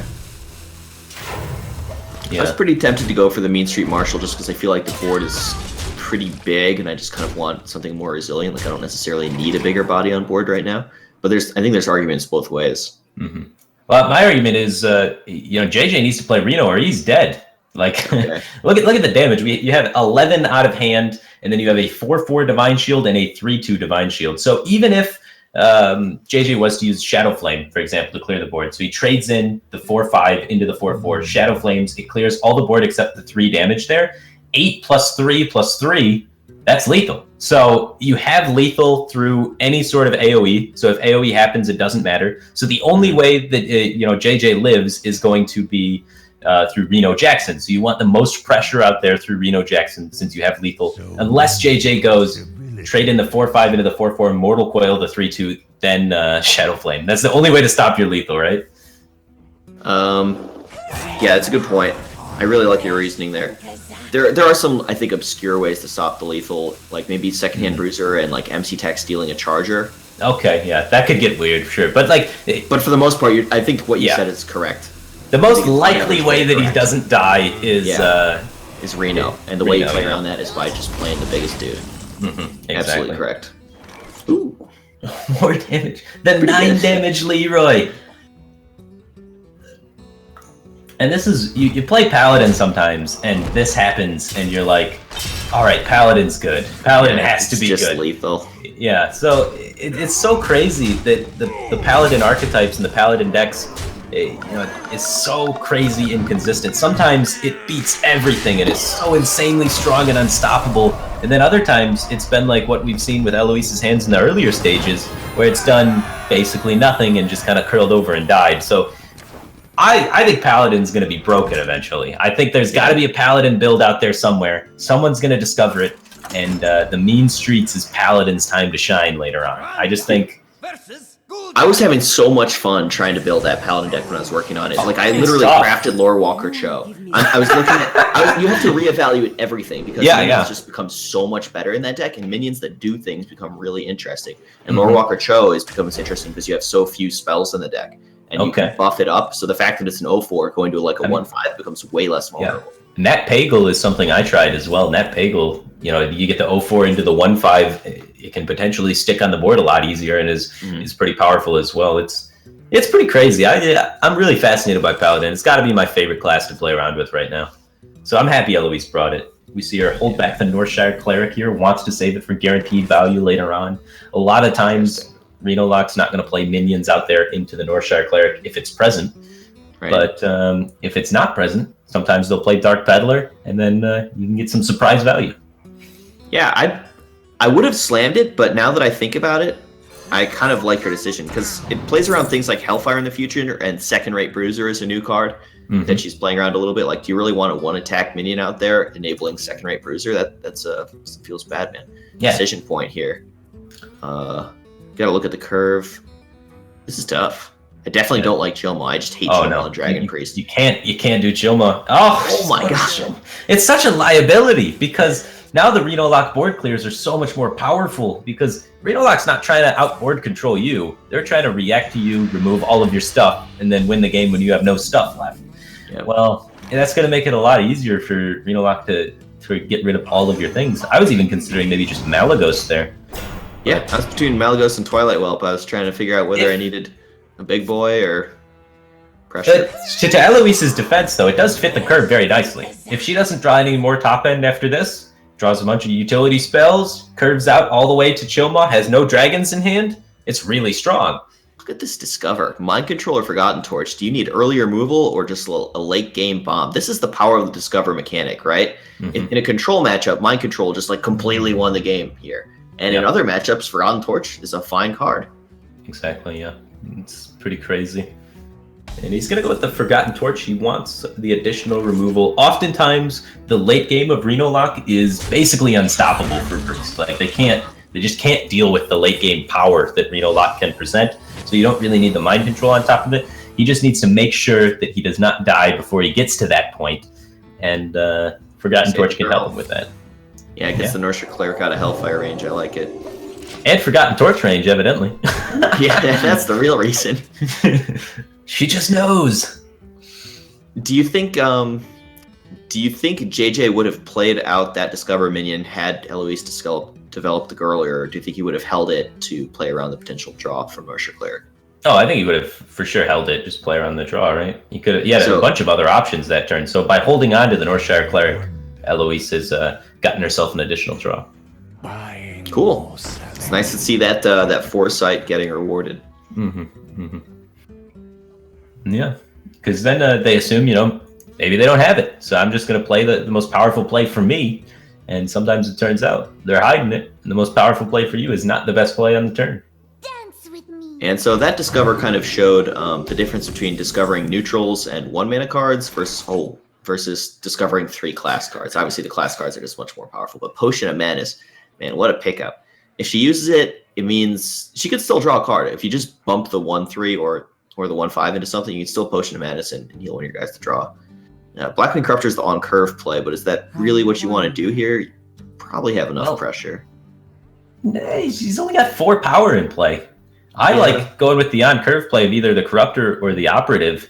I'm leaning more towards the Operative just to get more tools for later turns, utility things to wiggle in there, and just because killing 2/2s is not really the biggest priority for your Corruptor, but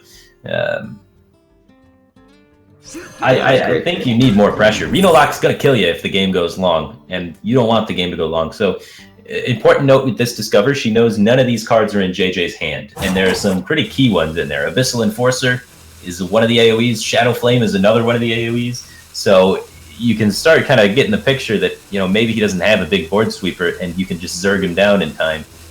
No, they always have it. They're Reno Lock, and there's so many of them. You can see that Felfire Potion is in hand. Yeah, and the Kazakis, which is a lot of times another AoE. What do you think about that trade with the Wormrest Agent? What was that playing around? I have no time for games. I'm not quite sure. Yeah. Shadow Probably something. It's hard to think of everything off the bat. Yeah. There's so many cards in Reno Log, right? Like, she roped out thinking about why, or whether or not she should make the trade. So there's got to be a card that came to mind. The only one I can think of is Shadow Bolt, potentially. Some sort of shenanigans with that, because you deny the value of Shadow Bolt, but you increase the value of AoEs by taking the trade. What is a loon's will? So here I might send Northshire Cleric to the face and then trade the Draconid Operative, thinking if the Operative's stolen, I want to trade my Netherstite Historian into it. Okay. If the girl is stolen, I want to have that 1 face damage pushed. Mm-hmm. Yeah, this is super awkward. This is where the 5/5 silence guy can come in handy a lot of times. Oh, you can see a lot of the other Dragon Priest players playing. So, had the girl been stolen, I think she potentially missed 1 damage there, right? I think it's correct to go face the Northshire Cleric before making that attack. Because the girl is never trading. Yeah, that's fair. So that's the thing about Sylvanas. It's so tricky to play those turns correctly. Abyssal Enforcer. I think she just takes Abyssal Enforcer just because it's a real big minion. And got a powerful effect on it. That card is just really strong. Yeah. So just trying to take, like, a lot of times the highest value card off of the Discover, the Operatives, just because you need a lot of value to keep up with the power of Life Tap, which is an insane hero power that allows you to basically play with more cards than your opponent. And she chooses to hold off on the Powered Shield there. I think that's a good decision. It's not clear where you want to put it, and probably in the future you'll need it on something for some specific reason. To maybe play around Hellfire or something, make a favorable board trade. Yeah, sure. So it's you already got plays for future turns. You don't need additional cards in your hand. And honestly, with this Chillmaw, she may not want additional cards because she doesn't want a dragon right now. She wants, if she's playing Chillmaw, she wants the battle cry not to happen. So the AoE guy, the Infernal, was pretty decent here. But this play gets a card draw. Yeah, this gets a card draw, and your board's a little bit better against AoE this way. Yeah, I like this play a lot. Yeah, she's really getting picked up tons of value. She has Sylvanas Shadow Flame combo. How sick is that in free? That's oh my god. Yeah. There's no way JJ's going to play around that. That's going to be a wrecking if that ever comes up. Yeah, absolutely disgusting. The Hog Leader has charge for once, and against the Priest. Yeah, pretty cool. Able to get in a lot of damage, and we've been talking about just how much damage this Reno Lock deck has. You know, they got the 20 damage combo with the Faceless Power Overwhelming. They got the Hog Rider for an additional 6, so that's 26. Felfire Potion, another 5. He's got a Soul Fire for another 4. A Hellfire's in there as well. And the Abyssal Enforcer's another Hellfire, so the deck's just cooking like 40 points of damage in it. It's absolutely insane how much damage from hand that Reno Lock can do. I love how good the Elven Archer was there for Super JJ. Moments like that make me happy. Where bad cards become good. Foresight off that Peddler. He was like, you know what? I have a bunch of cards that do damage, and she's going to try and play around it, and this is just going to swing the math at some point. Okay, we're going to be here for a while. And this 1 damage is going to be relevant eventually. Power Word Shield there. It looks like the Power Word Shield was just a cycle in this instance. It doesn't really help the Abyssal Enforcer get out of range of too much. I wonder what she's really looking for. Yeah. Clear. Summon 2 friendly minions, deal 5 damage. Whoa, Sylvanas spawned off of that. Wow.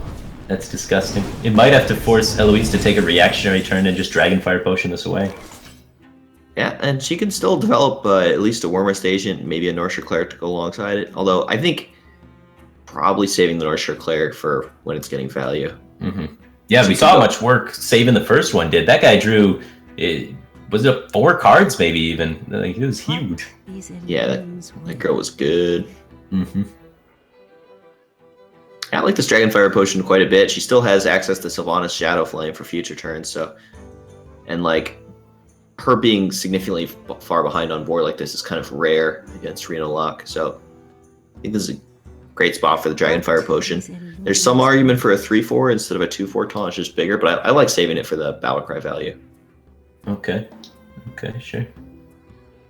Yeah, I mean, the way that the game's been going, it does seem like it's going super value-oriented, and the craziest part about how this match has been panning out, normally, Dragon Priest is required to beat down the Reno Lock because otherwise, the Dragon Priest just runs out of resources and keels over.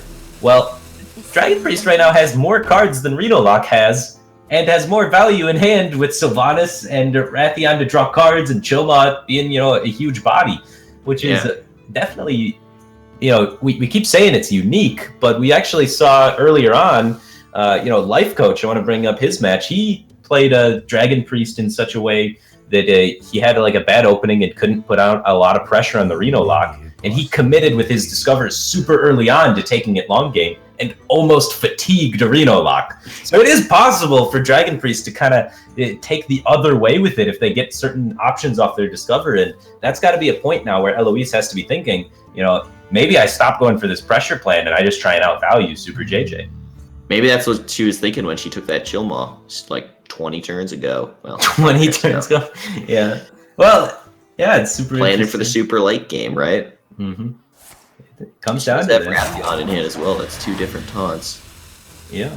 A lot of taunts to help protect yourself against the Leroy Power Overwhelming Faceless combo. So typically speaking, taunts are not the most powerful thing in the world. Like, they're all right, but when you're trying to go long game against a Reno Lock, taunts become essential because otherwise they'll just burst you down from 20 at any given time.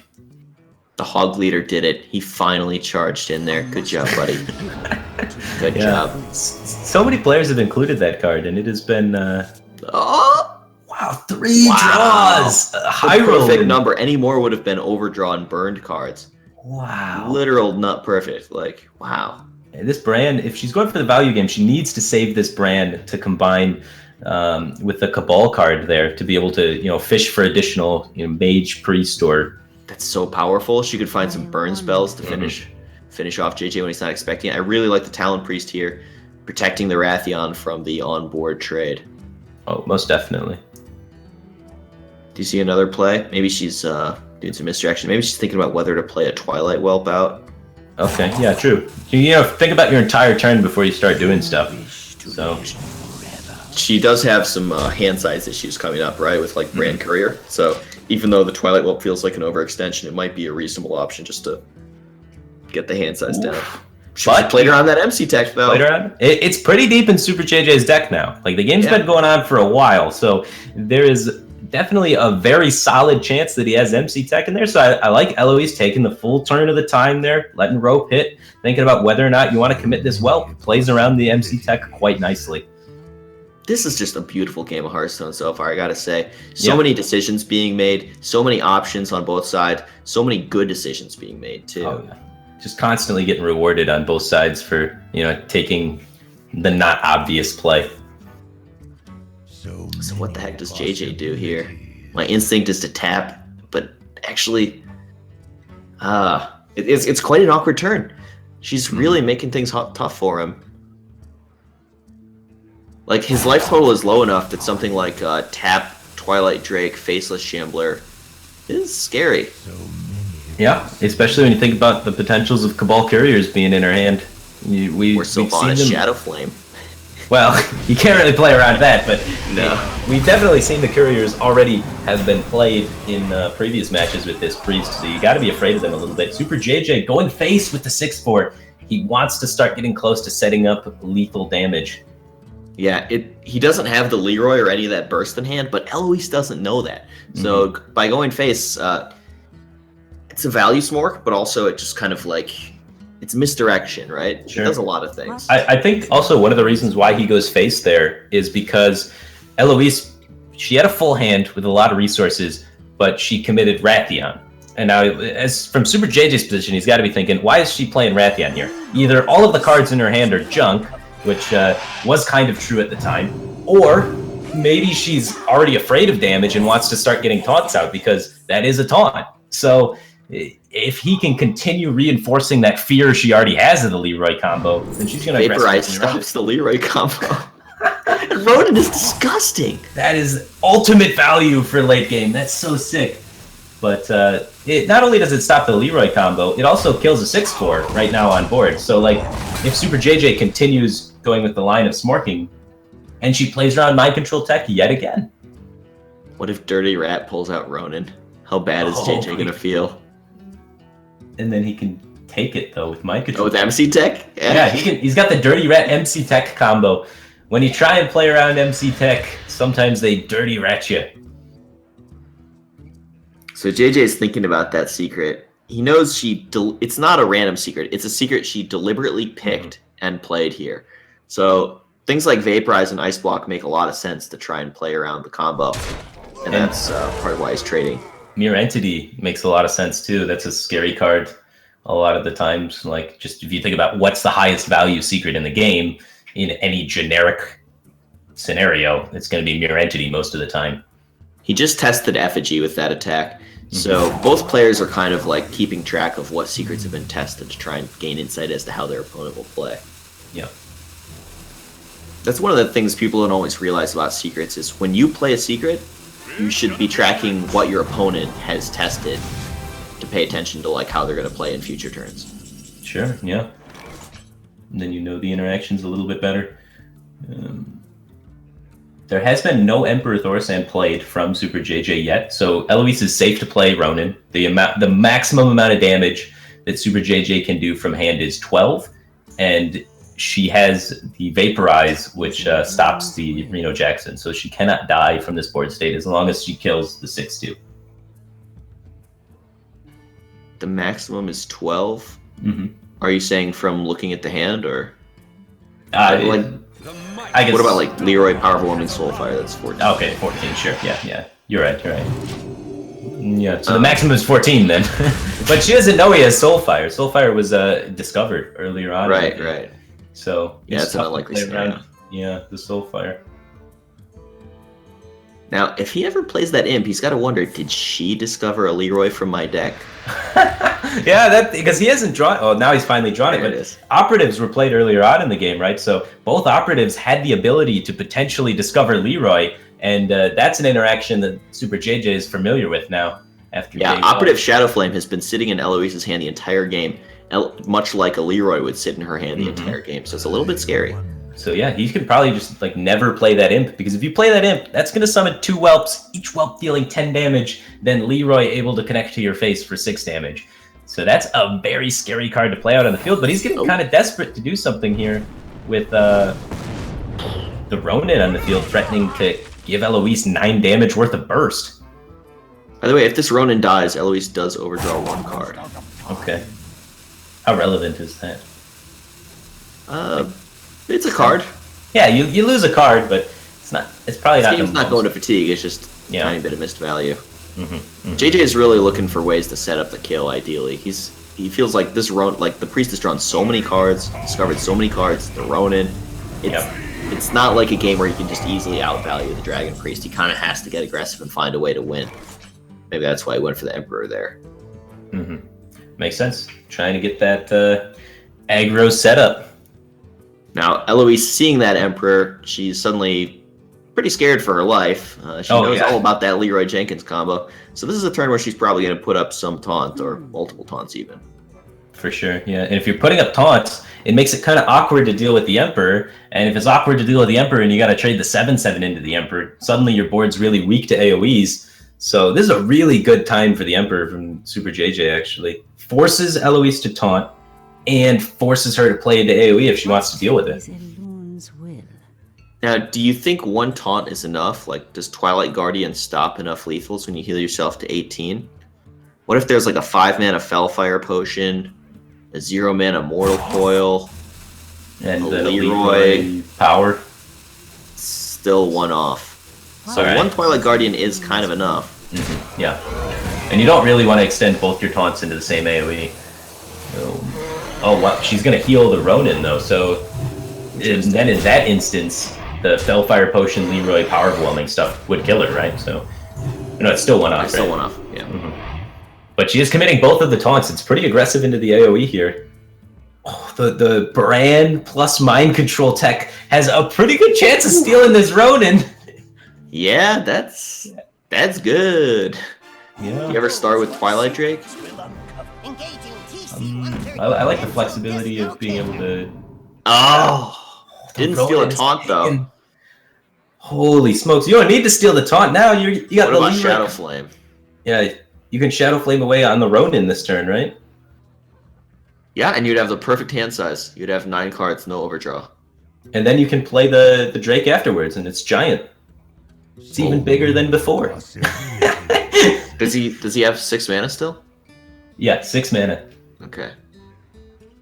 Oh my gosh, that's so brutal. That is disgusting. She Eloise, had this late game value game plan, and it was all coming together. It was about to work and outvalue the Reno Lock, but Reno Lock's got so many crazy powerful tools, and you got to play around so many things with the burst combo, mind control text, the different AoEs, and I'm watching Eloise's face right now. I want to see the reaction, right? it's tough, man. Smork missiles. Alright, just send up that Leroy lethal, sure. Yeah, all of the taunts have been played from Eloise's deck, right? So in Super JJ's mind, there are no taunts remaining. But in Eloise's hand, there is a taunt, and there's the potential discover for another taunt. Mm-hmm. Yep. Well, at this point, does Choma even do it? So if you play Choma and don't heal yourself, you got to be feeling pretty scared for death. There's a super cute play here. You could Potion of Madness the brand to get more value after Netherspite Historian, and you could even Shadow Flame the brand potentially. Like if you Potion it, trade it into the MC tech, Discover with Netherspite Historian, Shadow Flame the brand. I don't know if that's the best play, but it's super cute. Mm-hmm. I mean, at this point, she's getting outvalued again. Like, her hand is very little on value at the moment, so she might need to take a risk like that, not play around the AoE for a turn to try and get herself into a board position where she can play around the AoE in the future. Yeah, she's getting outvalued and smorked. She's just dying in every direction. It's rough. It's too late to go for it now. She picked up the Shadow of Madness thinking about it at the end, but she is just going to go with a Shadowward Pain, try and discover a dragon last minute, it looked like. Might not be able to choose it in time because of the rope. Is able to get a selection, it looks like. She got the Alexstrasza, but with no taunt, no heal, Super JJ has exactly enough damage with the Leroy Soulfire, able to clutch out that game. That was one of the most intense games of the tournament. I really liked how both players played that. It was pretty insane.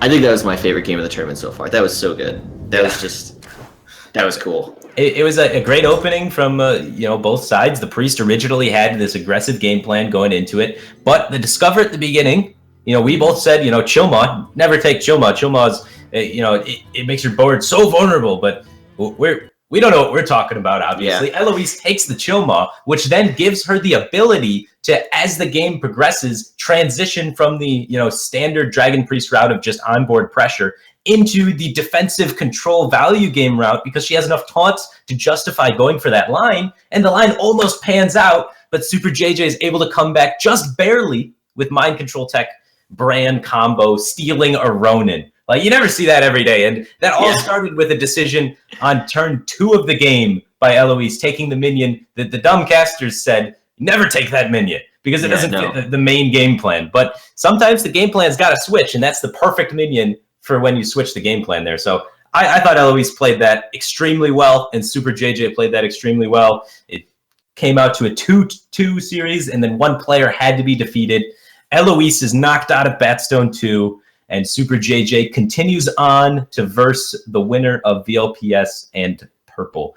So a lot more Hearthstone left today. The next upcoming match is going to be Crane up against Life Coach.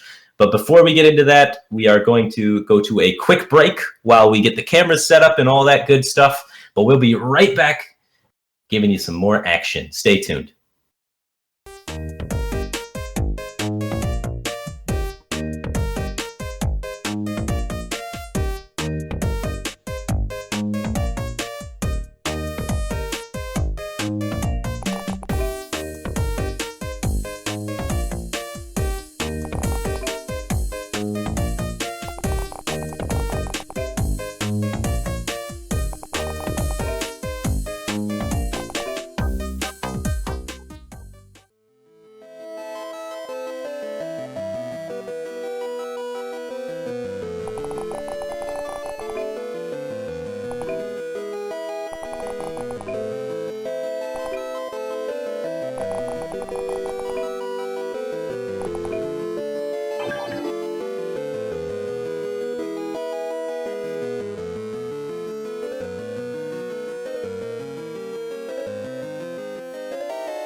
Hey guys, welcome back to BatStone.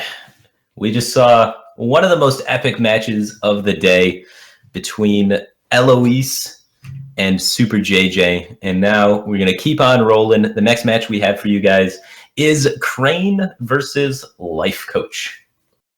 What do you think? Coach himself. Yeah. What do you think of these two players and, their performance day one? I think Crane and Life Coach are perhaps two of the best players in Hearthstone right now. And I'm always excited to see what they're going to bring to the table, especially in a new metagame like this, and a metagame unique to BatStone. We've seen them play some games already, so I guess it's not entirely new, but they're great deck builders, great players. Sure. Do you remember what classes they brought? Life Coach is bringing a very similar lineup to Super JJ. They've been basically living together. They live in the same city and have been kind of boot camping and training Hearthstone together every single day. So they kind of have been comparing notes and came up with very similar builds. Life Coach is playing the Reno Warlock, the Dragon Priest, and the Shaman, just like Super JJ, the mid-range Jade variant. And then Crane, on the other hand, I believe is playing Reno Lock, Dragon Priest, and the Jade Druid. So he's got the Druid instead of the Shaman, and that's the one big difference in the lineup. How do you think those two decks interact with each other, like Druid versus Shaman? How does that really go down? Well, the Shaman gets ahead on the board early and often is able to apply enough pressure to close out the game before Druid can get to that super powerful late game. But it doesn't always pan out that way. One of the key plays to look for as Druid is Azure Drake Swipe. The spell damage applied to the AoE of Swipe is just so powerful, and it can swing things in Druid's favor. Also, just, if Shaman has a slow start and Druid has a fast one, right? If you see those wild growths coming out, that can swing things in Druid's favor as well. Crane has Shaman, Druid, Warlock. I just looked it up. So okay. No priest there. No priest. He's one of the only players in the entire tournament not bringing priest. How do you think that fares for him? Because priest has been such a powerful deck, but we just saw it unable to get a win for Eloise, and she piloted it very well. So maybe it's overhyped. Yeah, maybe a little bit. I certainly wouldn't criticize the decision to bring Shaman, Druid, Warlock. I think those are three of the best classes. Priest also probably one of the best classes. So it could go either way on that one. I would probably bring Priest personally, but I would definitely bring Reno Lock and then probably Dragon Priest. And then between Shaman and Druid, my inclination is Shaman over Druid. We have been seeing Druids struggle with just decks putting things in play, you know? Sure, yeah. The Druid really, with all of the Jade stuff, is so incredibly slow, right? Like, you have to ramp your mana, and then you have to ramp the Jade stuff, and like, by the time you've ramped both of those different things, your opponent has played a 5/5 and punched you in the face to death. Like, it's an incredibly slow deck nowadays. Which is kind of cool. It would be sort of a bummer if the best thing in Hearthstone were just like playing big XXs all the time, right? Yeah. I like that the more... I guess Druid is a complicated deck to play, though, actually. Now that I think about how the it's games play crazy out, right? complicated. Like, when we were watching earlier on, I want to, mention Frozen, the way that he was playing Jade Druid. It was pretty insane to watch. We saw these like great plays, and we were like, wow, the Azure Drake Innervate swipe here gets so much value. It's absolutely insane. And then we see him forgo doing that to remove the board in a much more passive way where he could save the Innervate. And we just saw him just play super defensively the entire game, and he won both days. He was very easily able to win with Jade Druid, and he was never the proactive deck. He was always being super reactive. It was just like a different play style to Druid than we've seen in the past. Because if you look at Druid, last expansion, in the Karazhan expansion, you're just guns blazing, full aggro on the board. You kill things, you play our 8/8s, and you're so much development on the board. And then we see the way Druid planned out today. It looked like old Control Warrior, basically. You were just killing things and chilling a lot of the time. Yeah, Frozen really is a Druid master, and you can see it in him playing the games. And you could win coaching from him for free if you just go on Skype and add the Skype with Gaming channel, I guess you would call it. You add them as a contact, and then you can just, join the group, talk to other players about Hearthstone. There's pros there to talk to. They'll answer any questions you have about the metagame or whatever. Win free coaching with Frozen, win free coaching with StrifeGo, maybe even win a laptop. All you have to do is go on Skype and add Gaming with Skype as a contact. Yeah, and they'll add you to the Hearthstone group and all that great stuff. Lots of pros, lots of giveaways, lots of coaching. And they have coaches that are just kind of sanctioned to just chill in that channel and answer questions at various hours throughout the day. So there's always some pro stationed in that channel trying to help you get better. It is the Hearthstone Academy, if you will, and try to make everybody reach for the stars and get legend instead of just, rank 2. So it's a great deal, and you can get involved. But of course, not everybody can reach legend, right? Mm-hmm. Yeah, so anyway, let's just take a bracket, kind of recap what's been going on throughout the day. So today, we started out the first match was Kibler up against Frozen. Kibler was able to masterfully knock out Frozen. Really, really close series. 2-2 going into the final game, and Kibler takes it just barely over Frozen, knocking Frozen out of BatStone. And then we just saw probably my favorite series of the whole tournament so far, Super JJ versus Eloise. And Eloise fought her heart out. Another 2-2. And it was an unfavorable matchup going into it. Dragon Priest versus Reno Warlock. And the Dragon Priest somehow navigated to find itself in a favorable position, it looked like. And then JJ was able to swing it back just barely at the end to be able to close out that series and eliminate Eloise. And now, the match that we are getting hyped about at the moment, the crazy match that's about to unfold. Crane versus Life Coach. Yep, Crane with Shaman, Druid, and Warlock. Life Coach with Shaman, Warlock, and Priest. So it's kind of Druid versus Priest is the difference. If we go down and look at all of the matchups to try and figure out who's favored, Reno Lock against Priest, quite favored for Reno Lock. Reno Lock against Shaman, favored for Reno Lock. We've seen Reno Lock throughout the tournament getting the better of the Shaman. I would have thought, Shaman has the ability to go wide enough and has, a lot of burst potential sometimes, but we haven't seen any of the techs that would make that Shaman favored yet. We haven't seen any of the, the Bloodlusts. We have seen Thunderbluff Valiant though, and that's a powerful card. But one of the things to note about this matchup is historically Reno Lock has had AoE, but not nearly the level of AoE that they have now. Now we can see Before it was just Hellfire, Shadow Flame, Twisting Nether, and Demon Wrath, and you can barely count Demon Wrath. It's a pretty crummy AoE to say the least. But now, if you look at it, you got Kazakis, which can be just an insane AoE, and you still have the original Hellfire, Shadow Flame, Twisting Nether. And then on top of that, you have the second Hellfire, basically, with the Enforcer. And then on top of that, because it doesn't stop there, you got Fellfire Potion, which is a 5 damage AoE, which is just absolutely nuts. So now you're looking at, instead of the original 3 AoEs, you have 6 AoEs in the Reno Lock deck. So it competes a lot better against Midrange Shaman. And I think, honestly, even if Midrange Shaman had a Bloodlust in it, Reno Lock might still be favored. Yeah, I could see that. And part of what's going on is because Patches is banned in this tournament, the Shaman decks tend to be mid-range rather than aggressive, such as on ladder. I think the aggro Shaman might have a better chance against Reno Lock. They can sometimes kill them before they get to the Reno turn and just apply a lot of pressure before those late-game AoE cards come down. Like Fellfire Potion and Abyssal Enforcer, those come down so late against aggro Shaman that they're more of liabilities in the matchup instead of assets. Yeah. And so because of the unique BatStone metagame, it kind of swings things in Reno Lock's favor, I would say.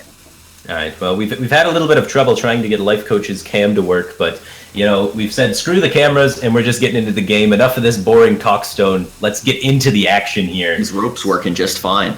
Yeah. Yeah, the rope's working. So at least some of the things are working, but we got Crane versus Life Coach. Crane on the Reno Lock, Life Coach on the mid-range Jade Shaman. We can see it's very similar to the deck that Super JJ was piloting. It's got the White Eyes in there as well, and the Totem package to get the thing from below down. I really like the Totem package in Shaman. I think if you're playing any sort of mid-range Shaman, you should just always include the Totem package. Thing from below, regardless of the fact that there's so many cool new cards, Thing from below is still insane. Oh yeah, Thing from Below not going anywhere, and its support buddies, Flame Tongue, Totem Golem, those also just have to be there. So we're going to see both players kind of playing it slow in the early turns. Hero power on 2 from both sides, I have to imagine. Yeah. Does that favor one side or another in your view? Well, the hero power does a lot of work for Reno Lock, right? There's so many cards that work great with it. Reno included works great with the hero power. And if you look at the Shaman side, they also have tons of cards that benefit from the hero power with Thing from Below. But I think it honestly benefits the Reno Lock a little bit more than it benefits the Shaman because of the fact that Reno Lock has so many AoEs that they can clean up all of the totem boards pretty easily. Right, so the late game sort of favors the Reno Lock. They just have a stronger late game. And the Shaman has potential to be getting ahead in the early game, but is not able to capitalize on that potential in this particular game. So I want to mention, I think Shaman and Warlock are the 2 strongest hero powers in the game right now. The Shaman hero power, the strength of a lot of the Shaman hero power is in Thing from Below. If it weren't for that, I would say something like Hunter hero power, Steady Shot stronger. But when you look at all the synergies in Shaman hero power, just discounting Thing from Below, maybe spell damage for things like Spirit Claws and Maelstrom Portal and Lightning Storm. These are just like the 2 best hero power classes right now. So decision point, you could Tunnel Trog hero power or Mana Tide. I really like Mana Tide. It's very rare that your opponent's going to be able to remove it here. They need pretty much exactly Shadow Bolt to be able to remove the Mana Tide. So it's going to be very tricky. And you never want to coin Hellfire and Mana Tide. So a lot of the time, it's going to get additional draws. The one downside is you're not squeezing in that hero power, right? So each hero power is, if you hero power 3 times, it's basically kind of like drawing a card because you put enough pressure on the board that they actually have to utilize a card to answer 3 hero powers. So you get some downside with less value, and it kind of depends. Do you really want to go the value-oriented game plan, or do you want to try and tempo out your opponent? And I think the best opening strategy is to go for tempo because it puts you in the best position, on average. So Crane's got to think about how does he interact with this, and he really doesn't. He doesn't have a lot of great ways to try and answer this Mana Tide totem. Almost no card in his hand can actually kill it this turn, even with utilization of the coin for something a bit bigger. So he's just going to throw out the Tempo Brand and try and answer it that way. Maybe, punish Life Coach a little bit for not developing any offensive power on the board. Maybe he doesn't have a great way to deal with the brand, but Life Coach has this new card, Jade Lightning, which can cleanly answer the brand Bronzebeard, take it out of play, and start developing his Jade Train and protecting his Manatide Totem, which is a weak development onto the board, but it starts ramping your Jade things, and it protects your card draw. So I think I like it. The other option is maybe play a thing from below this turn. This protects your Manatide, so you can continue your card draw. It doesn't start ramping the Jade things yet, but okay. He's going to trade it off, actually. This makes it extremely vulnerable to Mortal Coil, but it lowers the cost of your thing from below the most, allows you to save Jade Lightning for more important spot removal / burst, but being susceptible to Mortal Coil is kind of a bummer, and it also makes you go a little wide to Hellfire. I don't think Life Coach would have cared if Hellfire came out that turn, though. He has the second Manatide to develop, and I think that's one of the things he factored into this decision of sacrificing the first Manatide is, with the second one in hand already, he doesn't really need to get too much draw off the first one. He just wants to get another swing turn with his thing from below, and he's accomplished that if he wants it. He can get a 0-cost thing from below, but the Daring Reporter threatens to get additional value if unanswered by Life Coach here. Every turn, it gets +1/+1, or if Life Coach were to draw an additional card, let's say from Manatide maybe, it would get another +1/+1. So it has the ability to get extremely large extremely quickly. So we are trying to get Zalay back right now. It appears his internet has gone down. But till then, I'm enjoying the game. So Life Coach realizes the Daring Reporter is too much of a threat, and he has to destroy it this turn. And he still has powerful plays behind this. He can get that second Manatide developed. And Manatide's such a great card against Reno Lock because it's a huge threat, but you never really want to waste your AoE or your single target removal on it. And you never really have a minion in development as Reno Lock on the board to just trade with it. So you pretty much always have to spend a card killing something that just drew a card from your opponent. And that's when it becomes really powerful, because when a card is being answered by removal, then its attack value is irrelevant, right? It could have 1,000,000 attack, it still dies to the same removal spell. So the fact that Manatide has 0 attack is kind of statted into the cost of its card. Well, when that's irrelevant because it's removed by removal spells, then the downside of 0 attack isn't really a downside. And Crane, feeling the pressure of the Manatide Totem and the development of Life Coach's board, is breaking up his Leroy Faceless combo and just going out there with a Tempo Faceless, try and recover some board presence here. And it's not really even going to develop any tempo. Life Coach has plenty of answers to get rid of it.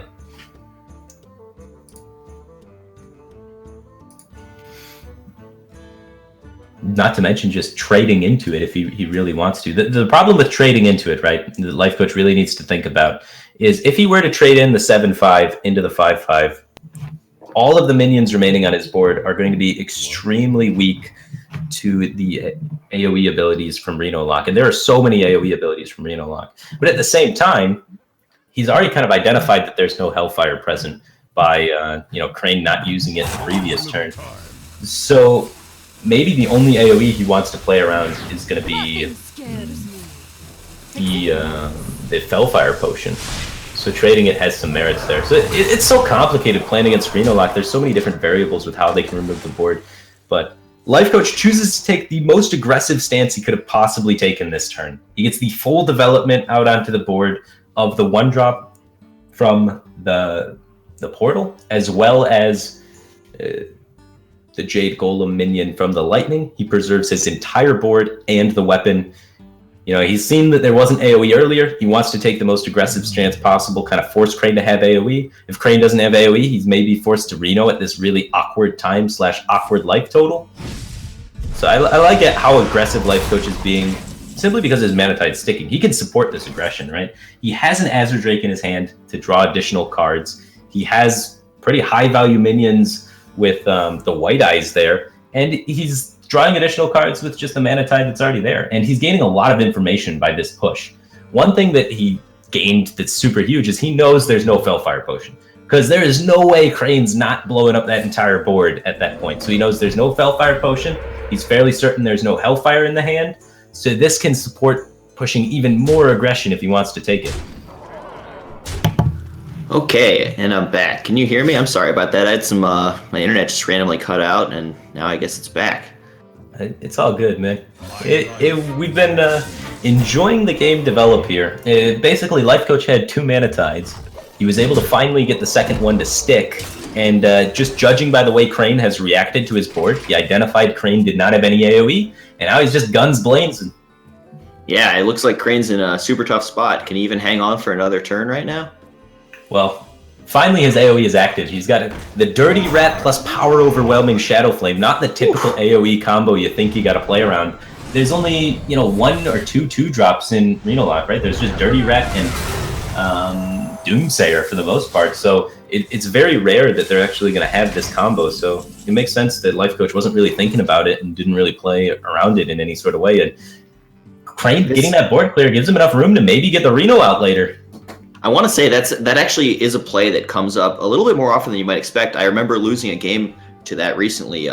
Dirty Rat, Power Overwhelming Shadow Flame, or Peddler, Power Overwhelming Shadow Flame. It is something you should try to keep in mind when you're thinking, okay, this guy's got almost no outs. That's something that you want to think about.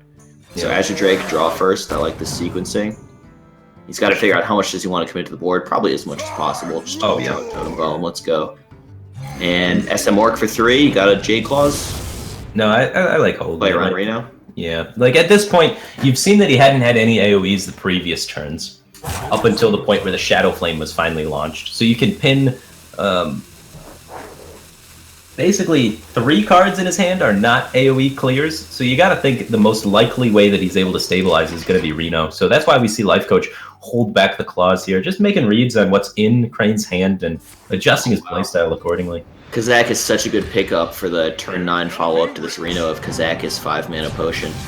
Worth noting, Life Coach did develop a board with multiple 4-health minions just outside of Hellfire range, Hellfire being key to play around since there's now sort of 2 copies of it in Reno Lock, right? There's the Abyssal Enforcer and the Hellfire itself. Oh yeah, So you definitely want to play number. around that range. It's so tricky to play around Reno Lock. I think one of the reasons why Reno Lock is so good in the metagame right now isn't just the strength of the deck. I think it's just so difficult to play optimally against. Like, it has got to be the hardest game, or the hardest deck in the entire game to play optimally against, and to play around all of the different possibilities of things that can happen. And we saw Life Coach in a very commanding position at the beginning of this game, and it's starting to potentially slip away. Crane is starting to stabilize here. Yeah, that Power Overwhelming Shadow Flame is just such a disgustingly powerful swing turn. Might trade in the Tunnel Trog here since it's the only minion without 4 health, therefore much more vulnerable to other things. He does have a kind of enough board to feel comfortable with the level of pressure he's applying. He's threatening Thunderbluff Valiant turn, buffing up both the Totem Golem and the Stoneclaw Totem. Yeah. He's going to hold back the Jade Spirit. He's thinking about playing it here last minute. He picked it up. Just the Jinyu because it's got enough health to survive the AoE. Sure, yeah. With the 6 health, it can survive most AoEs. The only thing that really cleans it up would be potential Twisting Nether from Crane's deck. That's been a card some of the Reno Lock players have been cutting just because they feel you already got enough AoEs. There's 5 other AoE options that they're running at the moment. So we've seen, I think, 2 of the players in BatStone thus far have been playing the Twisting Nether out of the 7 Reno Lock players, I want to say. So, okay. Yeah, I like what you were saying about how hard it is to play against Reno Lock, and that's one of the things that we're going to be seeing over the coming months. Players are going to get a lot of experience playing against Reno Lock. They're going to get a lot better at it. We're all going to get some good learning experiences up ahead. It's a tough deck to play well. It's tough to play against well. But I have to imagine, as soon as, Reno Lock's already rose to popularity. It's got to be one of the most popular decks right now in ladder and in tournament. And as players get more experienced in dealing with and playing around all of these one-ups that are in the deck and all of the unique situations and what have you with playing around Dirty Rat and stuff like that, it can get kind of complicated. But as soon as they start being able to do that, I think Reno Lock's going to lose a lot of the power level that it's currently presenting. Right, as people learn how to play against it more effectively. So interesting turn there by Crane. He goes for Hellfire Kazakis 1-mana potion, was it? 5-mana potion. 5-mana potion. He could have gone for Kazakis 5-mana potion straight away. If the 5-mana potion hit the 4 damage AoE effect, it would have been it would have cleared everything but the Jinyu Water Speaker. Okay. He's just trying to set up the Abyssal Enforcer. So he's setting up a board here that Life Coach is most likely going to AoE, right? And if Life Coach AoEs this board, then Crane gets tons of value on his AoE right back. So he's denying a lot of the value of Life Coach's AoE in this situation. Yeah, that's a really cool point. Crane's setting it up. He could go Abyssal Enforcer plus Sun Fury Protector for some defense, curve that into a Ragnaros because he just did a really good job of clearing off the small minions to make the Ragnaros more effective. He actually might even just go Ragnar. No, he has to clear with AoE with Abyssal Enforcer first. Yeah, But Sun Fury on Ragnaros is a cool interaction. Life Coach doesn't really have any minions that are... He had just a Thunderbluff Valiant, that's it, that was big enough to play around Abyssal Enforcer, and that's not really good to just develop only Thunderbluff Valiant out that turn. But, if he had more big minions in his hand, he had the ability to, read into the fact that Crane's setting up Abyssal Enforcer, trade off his board, and play big things. But Shaman doesn't have a lot of big things. Now, it would be nice to know what was picked off the potion. It's always tough to know what Kazakis did. Yeah. Maybe someday I'll know all of them from like the artwork or the name or something, but it's honestly kind of hard to read. But Yeah. Abyssal Enforcer plus Sun Fury Protector is just really strong here. But with the Reno out of the way, damage really sticks. Like, do you think Life Coach has any burn in his deck that he could start top decking to find a way to win like that? We haven't been seeing any lava bursts or anything like that in any of the Shaman builds. We have seen, the Jade weapons, Jade Lightning. He's got one of the Jade Lightnings left. He used one earlier on, so that'll be 4 burst. He's got the other claws here. But really, Crane just doesn't have to worry about much burst damage from hand. One of the awkward things, though, is, we talk about how much damage Reno Lock has and how great it is with the Abyssal Enforcer and the Fellfire Potion. Well, he hasn't played Fellfire Potion yet, and being at 9 health, already having played Reno, Fellfire Potion will put you down to 4 health, and even if your opponent's not doing any damage from hand, you're losing out on a lot of potential taps. Like, he's losing card draw by the fact that he's taken so much damage after Reno. He can't draw too many additional cards throughout the game now. Yeah, I've started to say smorking for value lately, which is particularly appropriate against Warlock because of exactly what you're just saying.